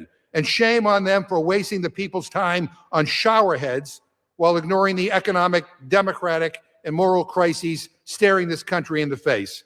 With that, Mr. Speaker, I reserve my time. Gentleman reserves balance of his time. Gentlewoman from Indiana. All members are reminded to refrain from engaging in personalities toward the president. Mr. Speaker, I'm not sure if the gentleman from Massachusetts heard my opening, but this is about housing. We literally have a bill called the Affordable Homes Act that addresses the cost of housing. And he also commented that we are only appropriating and considering our appropriations bills yet today. But we weren't the ones that shut down the government for 41 days, preventing us from doing our appropriations work. And they did this. The Democrats shut down the government to fight for taxpayer-funded healthcare subsidies that would go to the wealthiest Obamacare enrollees across the nation. Think about that. They shut down the functioning of the government, preventing us from appropriating on the very good things that we talked about in the opening comments, meaning millionaires would be eligible to receive tens of thousands of dollars of taxpayer-funded subsidies for their Obamacare plans. This would give $350 billion in taxpayer bailouts, not to the American people, but to big health insurance companies, all while they're receiving record profits. This incentivizes bad actors to manipulate individuals to sign up for coverage through the ACA marketplace, oftentimes without people even realizing that they had been enrolled. This is government waste, fraud, and abuse at its worst, and I'm proud that House Republicans stood up against that. The gentleman from Massachusetts also referenced the Shower Act that we have here today. And I would just like to say that I'll stand up here every week, every day, to restore freedom of choice and freedom of movement back to the American people. You have to start somewhere, from electric vehicle mandates to prohibitions on gas stoves and heaters, showerhead efficiency standards in affordable homes, in manufactured housing that cause the cost of home ownership to go up, avoiding the American dream opportunities for millions of Americans. But that's business as usual with Democrats in Congress. Closing businesses and demanding quarantine. This is Big Brother as knows best, and that's what the Democrats are best at. But House Republicans are going to fight back to restore that personal choice, all while ensuring fiscal responsibility. Mr. Speaker, I'd like to yield 2 minutes to the gentleman from Texas, Mr. Weber. Gentleman from Texas, recognized for 2 minutes. Thank you, Mr. Speaker. I thank the gentlelady. Mr. Speaker, I rise in strong support of HRS 6938, the combined rule for the consideration of HR 4593, HR 5184, and 6983. Mr. Speaker, it gets fun listening to the fairy tales from the other side from time to time. I have to give them that. This rule advances a combined appropriations package that includes critical investments for Texas's 14th Congressional District, which I'm proud to represent.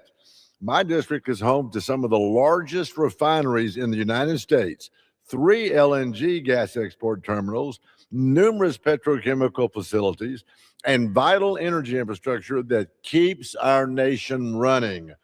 The energy produced in Southeast Texas, Mr. Speaker, moves across America and to our allies through pipelines, trains, trucks, and even cargo ships.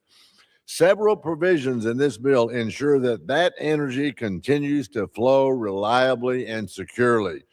Funding for the Coastal Texas Protection and Restoration Project, more locally known as the Coastal Spine Project, is included in this underlying bill. This critical project, focuses on flood damage reduction, environmental enhancement, as well as economic resiliency.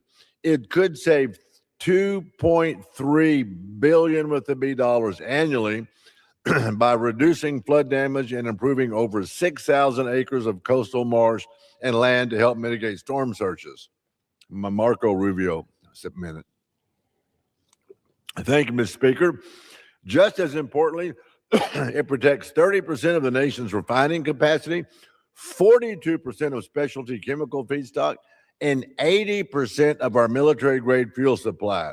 The bill also provides over $9 million to upgrade the Sabine Neches Waterway, which moves more than 194 million tons of cargo each year and is projected to exceed 210 million tons in the near future. This waterway supports approximately 375,000 jobs and is it's indispensable, indispensable to America's economy and energy security. Mr. Speaker, this appropriations package delivers real results, not just for Southeast Texas, but for the nation. I urge my colleagues to support the rule and this critical legislation. I yield back. Gentleman reserves balance for time. Gentleman from Massachusetts. Mr. Speaker, let me just respond to the gentlelady. A lot of words, ton of words. But as I predicted, not a single word about the brave officers who defended this chamber and defended every member of Congress on January 6th who were attacked by a violent mob. Not a single word. Not a single word. And I just also want to remind the gentlelady, because maybe she forgot, regrettably, Republicans are in charge. You're in charge of the House. You're in charge of the Senate. You're in charge of the White House. You know, I mean, so you can complain about Joe Biden. You can complain about Democrats, but you're running the show. And I was really fascinated to hear the gentlelady talk about the shutdown. Again, the Republicans are in charge of everything. I mean, they have the votes to do whatever they want to do. But when the government shut down, it was a Republican shutdown, by the way, when it shut down, you could have worked on the appropriations bills, by the way, which were already late by definition by the time of the shutdown. They were already late. But you could have worked on getting the appropriations work done. And what did my Republican friends do? They decided to go home and take a vacation. They just left. They walked away. They did not a thing. They went on an extended vacation rather than doing the people's business. And I got to say to the gentlelady, with all due respect, I mean, I do town halls all the time. And I don't know whether the gentlelady does. I know a lot of Republicans do not. But when I do my town halls, what I hear from people is about the high cost of living. I hear about the high cost of groceries. I hear about the high cost of healthcare. I hear about the high cost of housing. You know what I don't hear people talk about? Showerheads.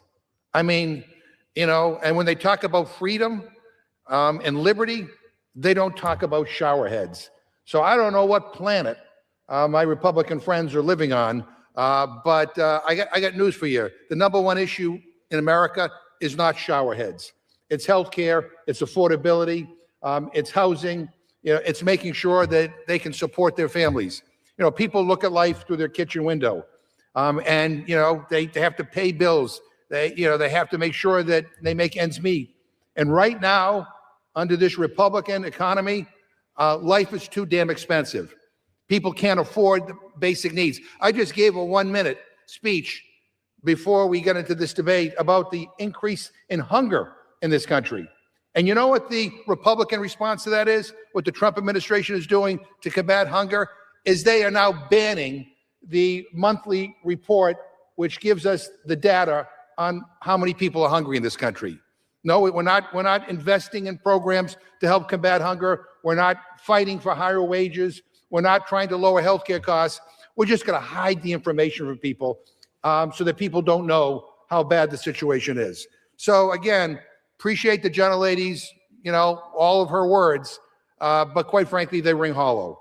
What people want us to do is fight to make life more affordable and more reasonable for them. And with that, I reserve my time. Gentleman reserved. Gentlewoman from Indiana. Thank you, Mr. Speaker. I'd like to remind my colleague on the other side of the aisle that House Republicans did pass a funding mechanism out of the House of Representatives to the Senate.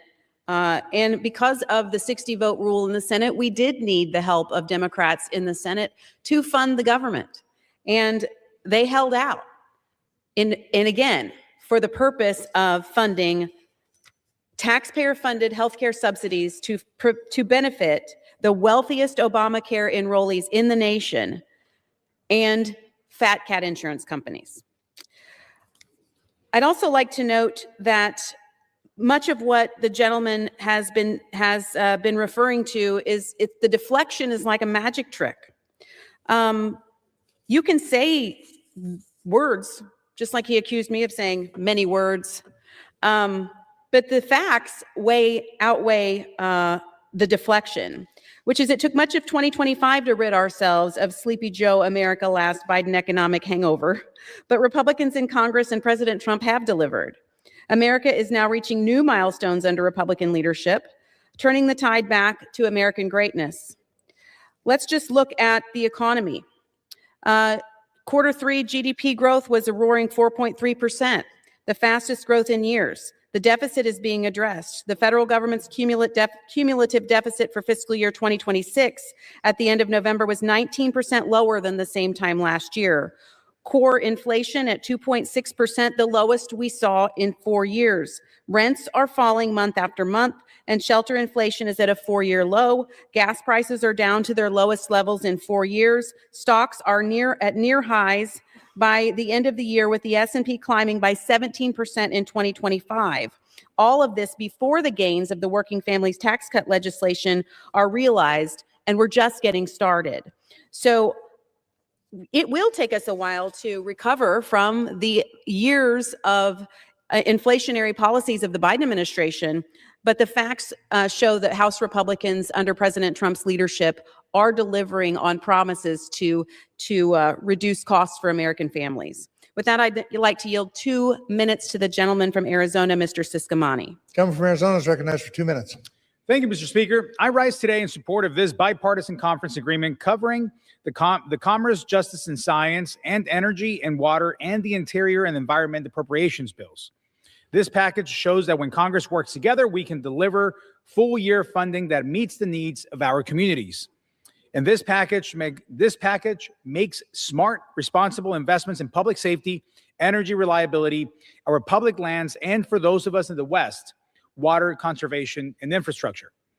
As the only member of the Arizona delegation in both the Senate and the House, serving on the Appropriations Committee, I have worked to make sure this bill delivers real results back home in Arizona's 6th Congressional District. That includes specific community project funding requests developed directly with local leaders who know their communities best and targeted at their issues that matter in our communities the most.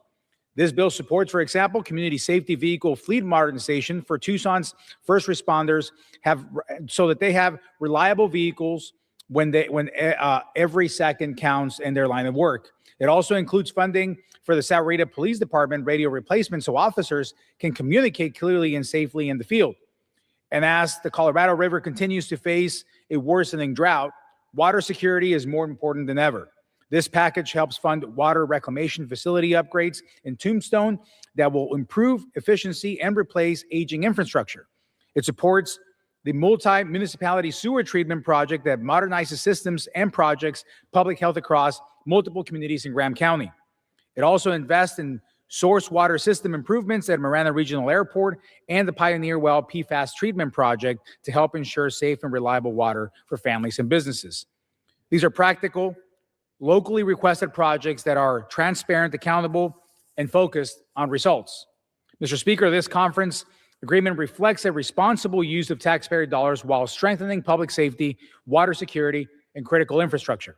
I am proud of the work we have accomplished, and I strongly urge my colleagues to support this package. And sir, I yield back. Gentleman reserves the balance of her time. Gentleman from Massachusetts. Thank you, Mr. Speaker. Again, the gentlelady said nothing about January 6th or nothing about the brave men and women who protected this chamber and all of us on that terrible, terrible day. But I have to say that I was more than amused by listening to the gentlelady spout about how great everything is right now. The Trump economy is perfect. Everybody's doing great. Everything is wonderful. Everything is terrific.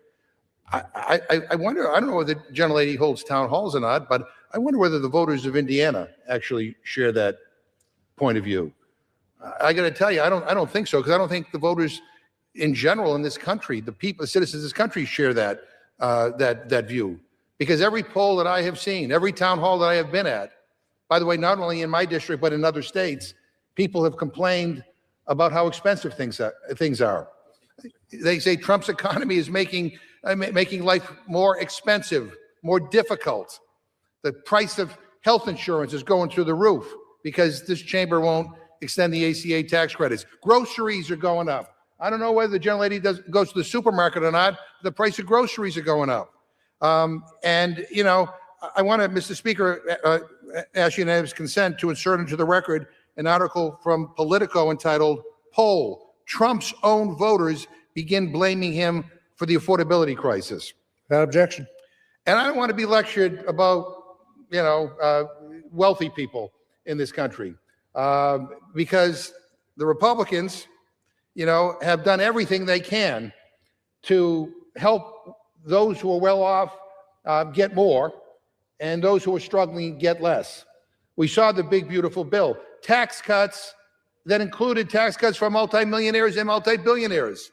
I mean, giveaways to billionaires, giveaways to big ag, to big tech, big oil. And we see cuts to programs that help average people in this country just to get by. By the way, in their big ugly bill, $1 trillion cut to Medicaid.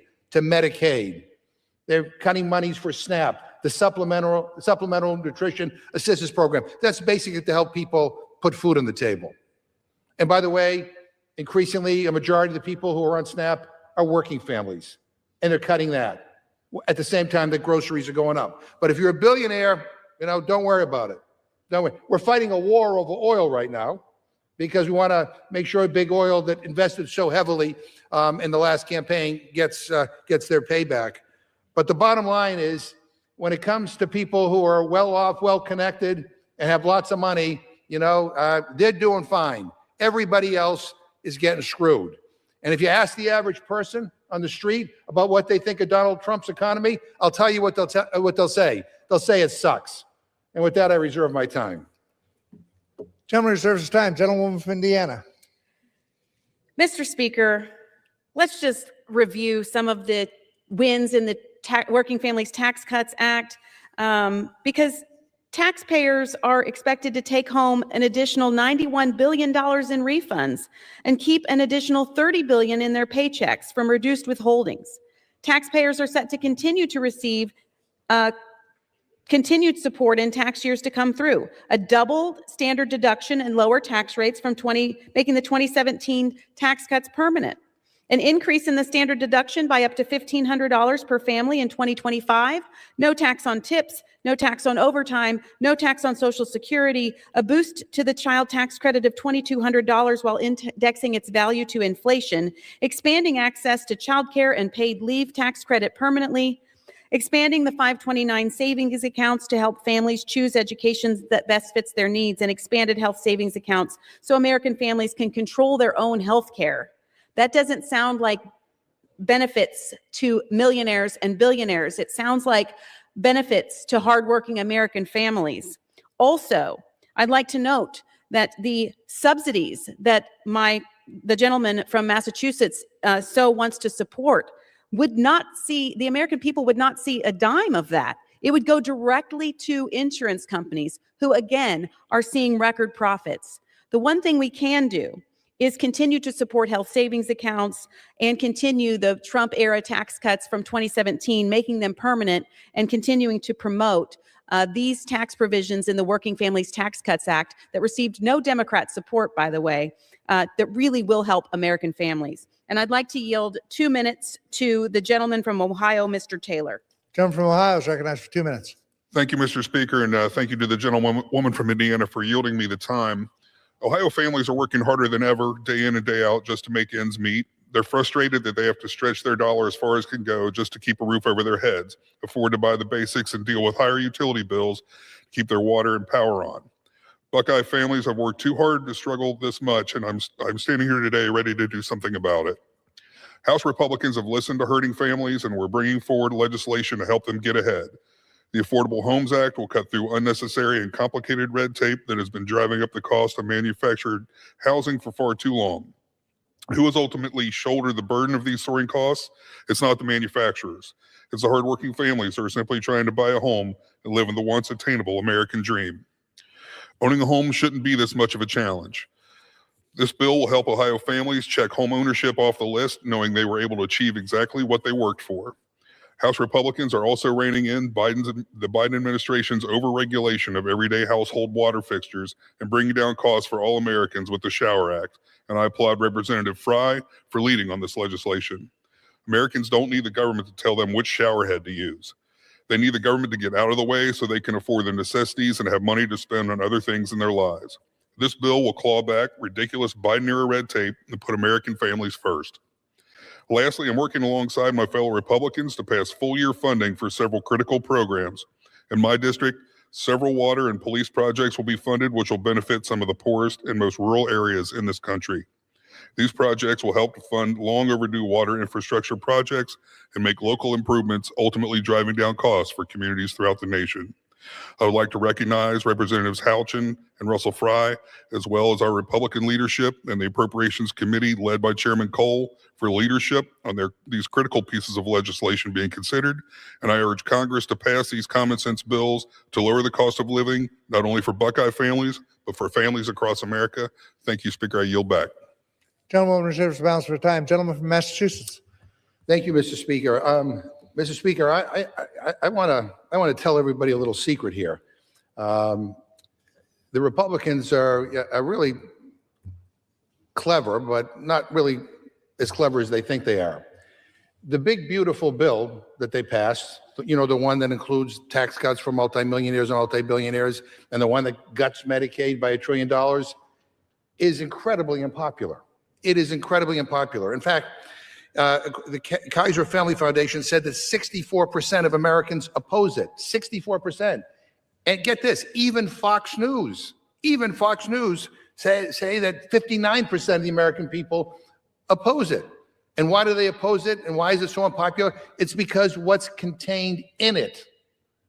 And rather than fix that, and we just heard the gentlelady do this, but rather than fix it, they renamed the bill the Working Families Tax Cut Act. That never passed the House. That's a new title they made up. And they think all they need to do is change the title of a bill, and then the American people won't realize all the garbage that's tucked into the bill. Yeah, it's like lipstick on a pig. I mean, this is ridiculous. This is insane. The American people are hurting because of the Republican policies. The American people are hurting because they won't extend the ACA tax credits. By the way, people will see their health insurance costs go down if the ACA tax credits are extended. And the gentlelady is like, you know, all upset about it. But I would urge her to talk to some of her Republican colleagues, by the way, who have signed on to a discharge petition to force a vote on extending the ACA tax credits, which we will begin that debate today and vote on it tomorrow. Yeah, so it's not just Democrats. There are some Republicans who are like, I'm hearing from my constituents that they're getting screwed over on their health care and they want us to do something. Yeah. So, I mean, the bottom line is, you know, you can change the titles of bills and all that kind of stuff, but if you don't change the substance, if you don't get Donald Trump to back off on his tariffs, by the way, which are responsible for rising housing costs in this country, if you don't get him to change his views on that, things are going to continue to get worse. So you can change the titles of bills all you want, but you're not changing the reality for millions of Americans. So this is just, I mean, it's hard to believe that in the House of Representatives, which is supposed to be a serious body, that this is what we are talking about. We are changing titles of bills so that maybe the American people won't know what we're talking about. And with that, I reserve my time. Gentleman reserves the balance of his time. Gentlewoman from Indiana. Gentlewoman reserves. Gentleman from Massachusetts. Mr. Speaker, if we defeat the previous question, I'm going to offer an amendment to the rule to bring up H-Con Res 33, which calls for the plaque honoring the brave police officers that defended this Capitol and our democracy on January 6th to be put up in the Capitol as required by law. As required by law. Mr. Speaker, I am sick and tired of Republicans standing up and proclaiming their unwavering support for law enforcement when they won't even honor the law enforcement that saved them, that saved us and our democracy here on January 6th. Yesterday was the 5th anniversary of the January 6th attack on the Capitol by supporters of Donald Trump. Over 140 officers were injured. An officer was killed. Others died by suicide following the trauma of that day. And do you know how the White House marked this anniversary? Do you know how the White House marked this anniversary? They marked it by putting up an Orwellian webpage, rewriting history, and claiming it is the officers who were to blame for the violence. How disgusting. How despicable. How disgraceful. You know, and I asked my Republican colleagues, do you really believe that crap? When you look in the eyes of the Capitol Police that guard this building, Do you accuse them of being responsible for the violence of that day? How dare the President of the United States say such a thing? And how shameful of this Republican majority to stay silent in the face of this depravity and rewriting of history. Republicans found the time to illegally slap Donald Trump's name onto the Kennedy Center, defacing a memorial to a great president in a single day, 24 hours, 24 hours. But illegally required honor for the officers who defended this democracy? I mean, 5 years of excuses, 5 years of delay, 5 years of cowardice and disrespect to law enforcement by Republicans. When all is said and done, history will not look kindly on these Trump Republicans and this Republican majority, and they all know it. They all know it. And at this point, let me say to my Republican friends, it is always the right time to do the decent thing, the thing the law requires, which is to hang the plaque honoring these brave men and women who put their lives on the line to defend us, to defend this building, and to defend this democracy. Mr. Speaker, I ask unanimous consent to insert the text of my amendment into the record, along with any extraneous material immediately prior to the vote on the previous question. Without objection. And I reserve the balance of my time. Gentleman reserves. Gentlewoman from Indiana. Mr. Speaker, I yield 2 minutes to the gentlelady from Utah, Ms. Malloy. Gentlewoman from Utah is recognized for 2 minutes. Thank you, Mr. Speaker. I rise in support of this rule that moves appropriations bills that reflect the leadership of Chairman Cole and the priorities of this Congress, avoiding another shutdown and spending taxpayer dollars responsibly and in a way that directly benefits Americans. These bills lower the cost of living and boost the economy. They support domestic energy production, result in lower costs for American families and businesses, and invest in water infrastructure to address drought and protect supplies for communities across this country. These appropriations bills that are included in the rule spend hard-earned tax dollars responsibly, reduce spending below current levels, putting money back in Americans' pockets and reducing our deficit. They ensure that government funding works efficiently to deliver services that make life better for Americans, and the American people are watching us. They want to see Congress do our most basic, essential function, which is spending government dollars and controlling the power of the purse. Through bipartisan, bicameral negotiations led by appropriators, we're turning priorities into action and putting American first. And Mr. Speaker, this package demonstrates the value of Congress by delivering results for Utah, for America, and across the country. And I urge my colleagues to support the bill, and I yield back. Gentlewoman reserves the balance of her time. Gentleman from Massachusetts. How many more speakers does the gentlelady have? We have 2 speakers, Mr. Speaker. Mr. Speaker, let me just yield myself a brief amount of time here. Again, no discussion, no comments on what happened on January 6th, or about what the White House put on its webpage yesterday, blaming police officers for the violence on January 6th, saying that no police officer died when we know that's a lie. And no explanation as to why we're having such a difficult time hanging a plaque that, quite frankly, the law requires us to hang. The gentlelady voted against an amendment to again force the speaker to once again hang the plaque.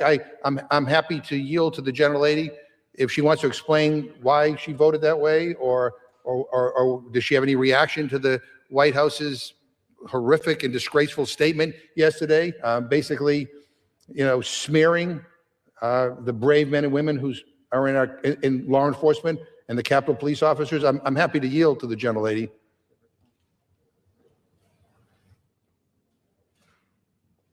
And nothing. I mean, really? I mean, that's where things have. That's what things have come to. That we can't even come together and stand in defense of the Capitol Police who defended us that day, that we can't honor them, that somehow that's a no-no because Donald Trump doesn't like it. I mean, that really is shameful, and I reserve my time. Gentleman reserves. Gentlewoman from Indiana. Mr. Speaker, I yield 2 minutes to the gentleman from Missouri. Oh, sorry, from the gentleman from Florida, Mr. Herodopoulos. Gentleman from Florida is recognized for 2 minutes.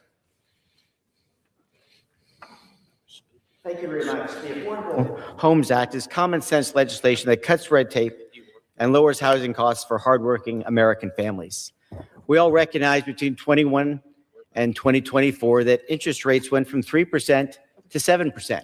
And in my home community, that meant that we spent $1,200 more a month for an average home in my community, $1,200. So we need to think of common sense ways to turn this around and make housing more affordable. President Reagan said once, if it moves, tax it. If it keeps moving, regulate it. If it stops moving, subsidize it. Today, Washington is regulating the same thing twice. Manufactured homes are being hit with overlapping energy mandates from HUD and the Department of Energy.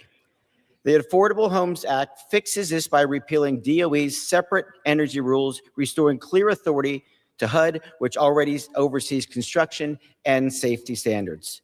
Lower costs mean more homes built, greater supply, and more families able to build equity and secure their future. This is conservative policies at its best: less government, more opportunity, and more relief for American families. And let's also remember that home prices went up also because 10 million people came to this country in a 4-year time period. And simple supply and demand laws tell me that causes prices to rise radically, much like radical policies from 21 through 24. I'm proud to support the Affordable Homes Act to cut the red tape, help more Americans achieve the dream of home ownership. And with that, I thank the chairwoman for leading this charge very much, and I yield back my time. Gentlewoman reserves the balance of her time. Gentleman from Massachusetts. I reserve my time. Gentleman reserves the balance of his time. Gentlewoman from Indiana. Thank you, Mr. Speaker. I yield 2 minutes to the gentleman from Missouri, Mr. Alford. Gentleman from Missouri is recognized for 2 minutes. Well, thank you so much for this time. Mr. Speaker, you know, for too many American families, the American dream seems further out of reach each and every year, especially when it comes to owning a home. Did you know that housing is the #1 monthly expense for most families? And when Washington piles on blue tape, mandates, and bureaucratic nonsense, working families pay the price. Under the Biden administration, their so-called Inflation Reduction Act, which is really nothing of the sort, home builders were buried under costly Green New Scam mandates and overregulation, driving up construction costs and pushing home ownership even further out of reach. Also known as the Green New Scam in action, but House Republicans, we are changing that. We're cutting the blue tape. We are lowering costs, and we're making home ownership more affordable in 2026 and beyond. One great example is the Affordable Homes Act, led by my colleague, Congresswoman Erin Houchin. This common sense bill removes unnecessary federal interference and eliminates costly energy mandates to drive up the price of manufactured housing. One of the most affordable pathways to home ownership for the first-time buyers, young families, and seniors. This is just one example, Mr. Speaker, of how House Republicans are working to lower housing prices. As co-chair of the Real Estate Caucus, I work with the Trump administration to reverse these disastrous policies because the government should get out of the way and not stand in the way of the American dream. Back home in Missouri, I've seen exactly what these mandates do. A Kansas City builder showed that so-called green energy codes save homeowners only about $125 a year, but add more than $1,200 a year to families' mortgages. It's simple, folks. If a policy costs families more than it saves them, it is not a smart policy. House Republicans are fighting to make housing affordable again, putting families first, and the first step is this bill. I urge passage of the rule. I urge passage of this act. Let's make homes affordable in America again and save the American dream. Thank you, and I yield back. Gentlewoman reserves the balance of her time. Gentleman from Massachusetts. May I ask the gentlelady how many more speakers she has? I'm prepared to close. All right, Mr. Speaker, how much time do I have left? Gentleman from Massachusetts has 9 minutes remaining. Gentlewoman from Indiana has 4 minutes remaining. Thank you. I yield myself the remaining time. Gentleman's recognized. Mr. Speaker, let's be honest about what we've seen from this Republican majority. Republicans can't govern. They can't lead. They won't, and they don't fight for the people who sent them here.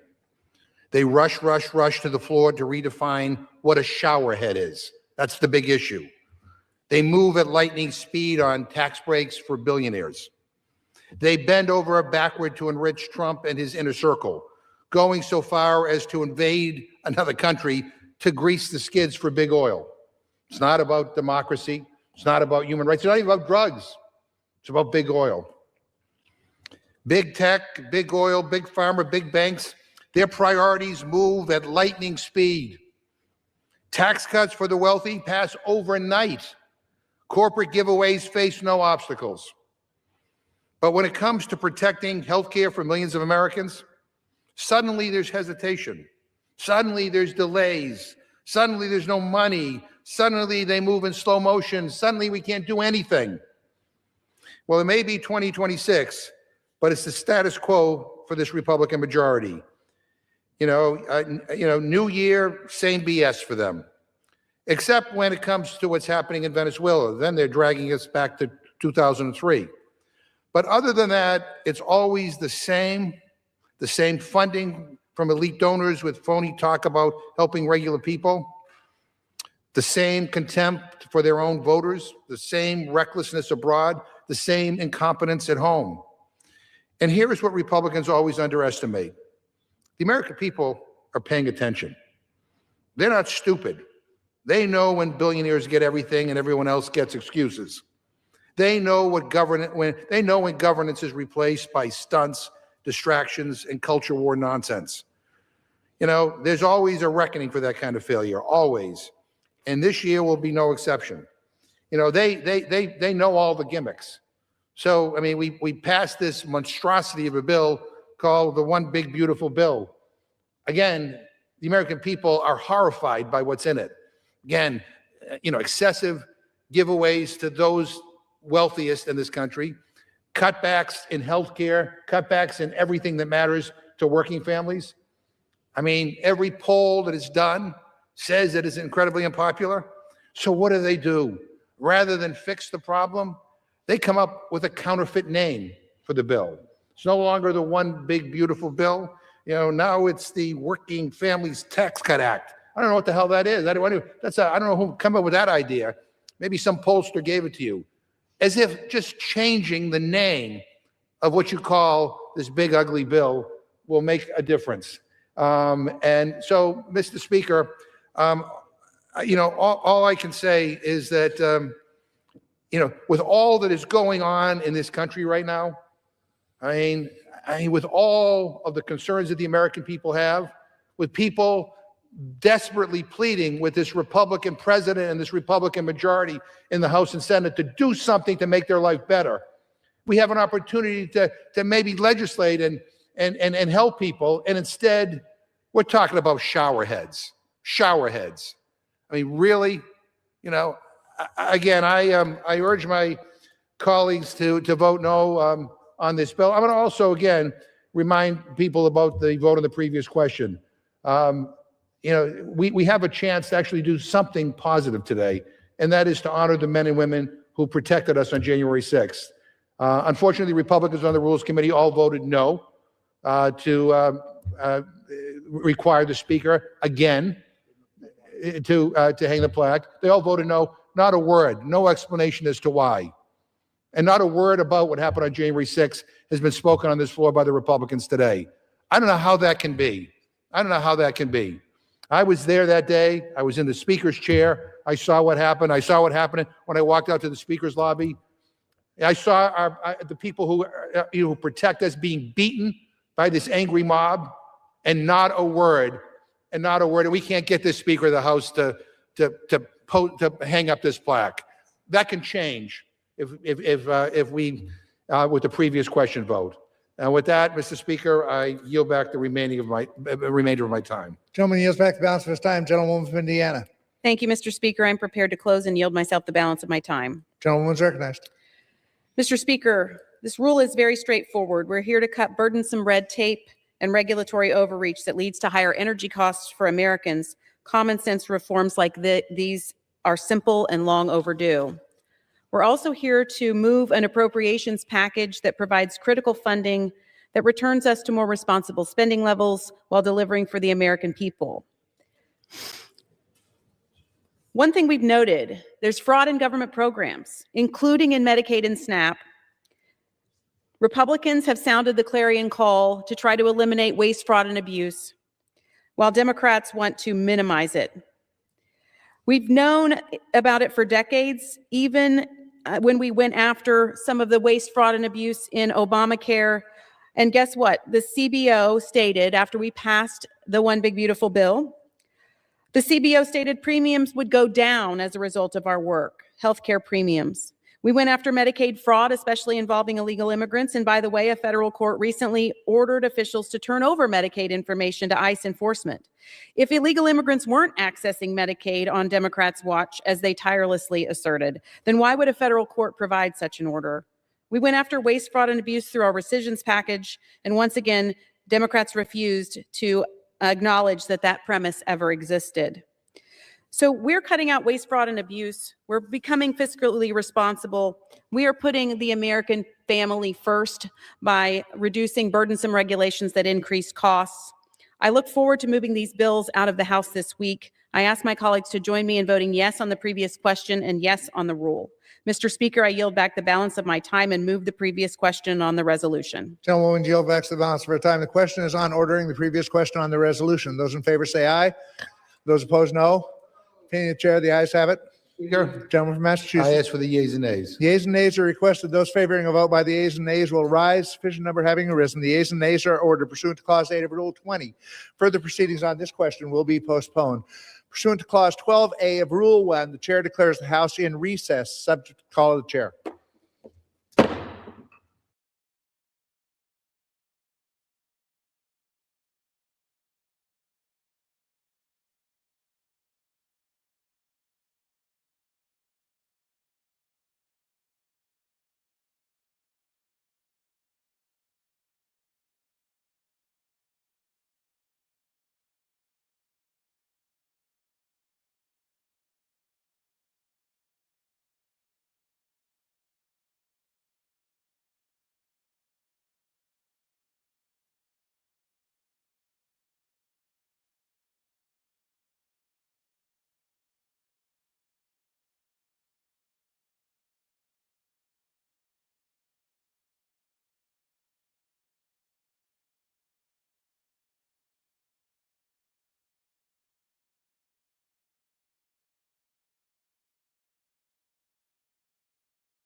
The House will be in order.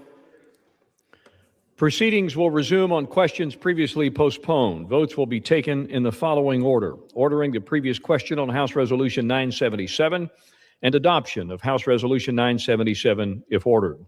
The first electronic vote will be conducted as a 15-minute vote pursuant to Clause 9 of Rule 20. Remaining electronic votes will be conducted as 5-minute votes.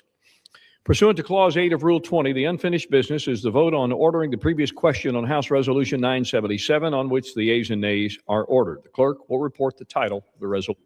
House Calendar Number 52, House Resolution 977, resolution providing for consideration of the bill H.R. 4593 to amend the Energy Policy and Conservation Act to revise the definition of showerhead, providing for consideration of the bill H.R. 5184 to prohibit the Secretary of Energy from enforcing energy efficiency standards applicable to manufactured housing and for other purposes, and providing for consideration of the bill H.R. 6938, making consolidated appropriations for fiscal year ending September 30th, 2026, and for other purposes. Question is on ordering the previous question. Members will record their votes by electronic device. This is a 15-minute vote.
On this vote, the yeas are 213, the nays are 211.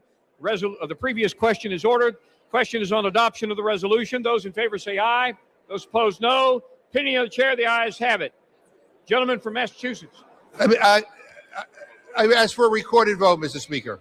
Recorded vote is requested. Those favoring a vote, recorded vote will rise. Sufficient number having risen, a recorded vote is ordered. Pursuant to Clause 8 of Rule 20, further proceedings on this question will be postponed.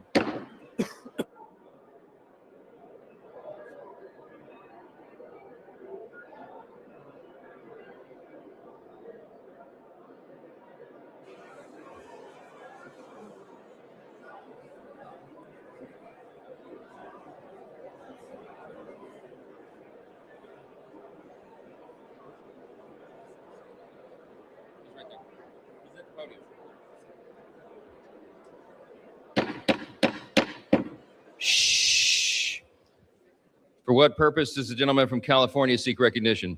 Speaker, I ask unanimous consent to speak out of order. Without objection, the gentleman is recognized.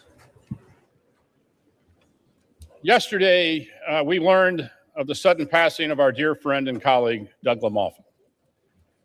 As a fourth-generation rice farmer, Doug's experience shaped his advocacy for his Northern California constituents. He first served them in the California legislature, then he was elected to the House of Representatives in 2012. In the House, Doug distinguished himself as a leader on matters involving water, farming, forest management, and rural issues. In recognition of that leadership, he was unanimously elected to serve as chairman of the Western Caucus last year. We offer our thoughts, prayers, and support to Doug's wife, Jill, and their entire family. Doug was a good and decent man, an authentic public servant. With Doug, what you saw is what you got. As the tributes poured in over and over, people remembered his warmth, his wisdom, his sense of humor, kindness, and above all, his authenticity. He will be deeply missed and fondly remembered. Mr. Speaker, I would like to yield to my good friend from California and the Dean of the Democrat delegation, Representative Zoe Lofgren. Thank you, Mr. Calvert. We are heartbroken at the news that we have lost Doug LaMalfa. You know, we served with him so proudly and got to know him as a friend, someone who you could disagree with without being disagreeable. We loved him dearly, and I value personally the chance I had to work with Doug and many others on the Farm Workforce Modernization Act. The insight that he had on that as a long-term rice farmer was just incalculable. You know, I value the moment that he came and brought me a little bag of rice that he had grown himself. We are in shock, and I would just like to add that our condolences go to the family that you have expressed so well. Can all of us are heartbroken at this terrible news. Thank you very much. I yield back. The chair asks all those present in the chamber, as well as members and staff throughout the Capitol, to please rise for a moment of silence in remembrance of the late Honorable Doug LaMalfa of California.